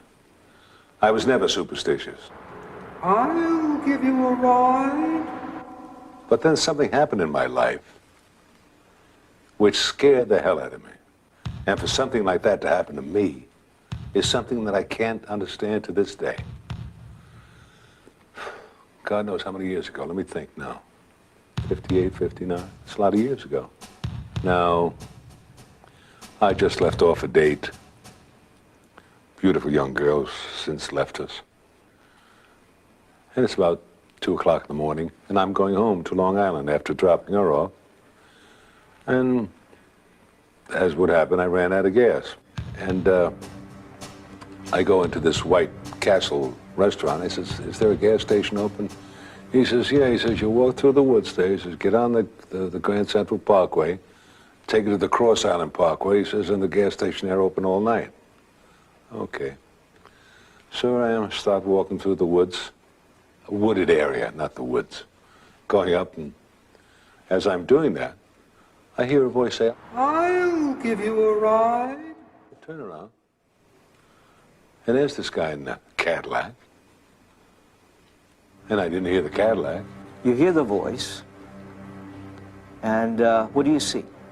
I see a guy in a white suit, and I hear an effeminate voice. He say, I'll give you a lift. I said, that's very nice. I said, I'm going to a gas station. We get to the gas station, talking very nice. And I'm fumbling around in my pockets. And he says, I'll lend you $1. Well, I didn't ask him for money. And the truth is, I was broke. And I said, well, look, I says, you know, I work for the State Department, and, well, anyway, give me your name and address, all right? Allow me to mail it to you, because I'm very embarrassed. Anyway, I go there, I get a can, pay for the gas. And we start driving back to my car to put the gas in the car, and I thought that was very nice of him. And then in the clear blue sky, he says, I know, I'm not going to mention the name, I know so-and-so. And it's a baseball player. We weren't talking baseball. Oh, I said, who's he? He says, well, he's a utility infielder for the Boston Red Sox. Oh, it's so bizarre that he would say it in the spookiest voice I ever heard. He kept driving, get to my car, put the gasoline in. He pushes me to get it started, My car starts. I thank him very much. All in all, it's a very lovely experience to meet someone to help you out like that. No incident whatsoever. Go home, go to work in the morning, get out in the afternoon, this headline in the then Journal American. So-and-so dead. The guy he mentioned in that very spooky voice, age 20-some-odd, young, under very mysterious circumstances. Autopsy and all that stuff. I said, God, what a frightening coincidence. I go home and I says, hey, Ma, isn't that funny? My mother, I think, was part witch. I explained it to her. She says, well, yeah, Telly, strange things that do happen. I said, but. And then I remembered that he gave me a piece of paper for me to send a buck to. I look at it, and there besides the address is a telephone number. Okay. Pick it up and I called the number. Jimmy's Bar. Oh, I said, well, can I speak to Mr. Cullen, please? Oh, Mr. Cullen, just a minute. Woman gets on the phone. Who's calling? Hi, may I speak to Mr. Cullen, please? He's not here. When do you expect him? Who is this? I says, well, I was with Mr. Cullen last night, and he gave me this telephone number, and he said I could reach him here. She says... Look, you son of a bitch, I don't know what you're talking about. You're talking about my husband, and he's been dead for 2 years. Anyway, I wouldn't let it go. I did get in touch with the woman again. I did meet her in New York. She came down from Boston. Because, you know, this is a little too much. The clothes I described were the clothes he was buried in. The piece of paper that he gave me signed James Cullen. She brought a letter that he wrote her when he was in the Army. It had Jimmy on that. Outside of that, the signature is identical. There was only one thing that was different. I said he had a high voice. She said, oh, no, she said. He had a deep voice like yours. Oh. Then it meant he killed himself. This way, right through the voice. Box, whatever.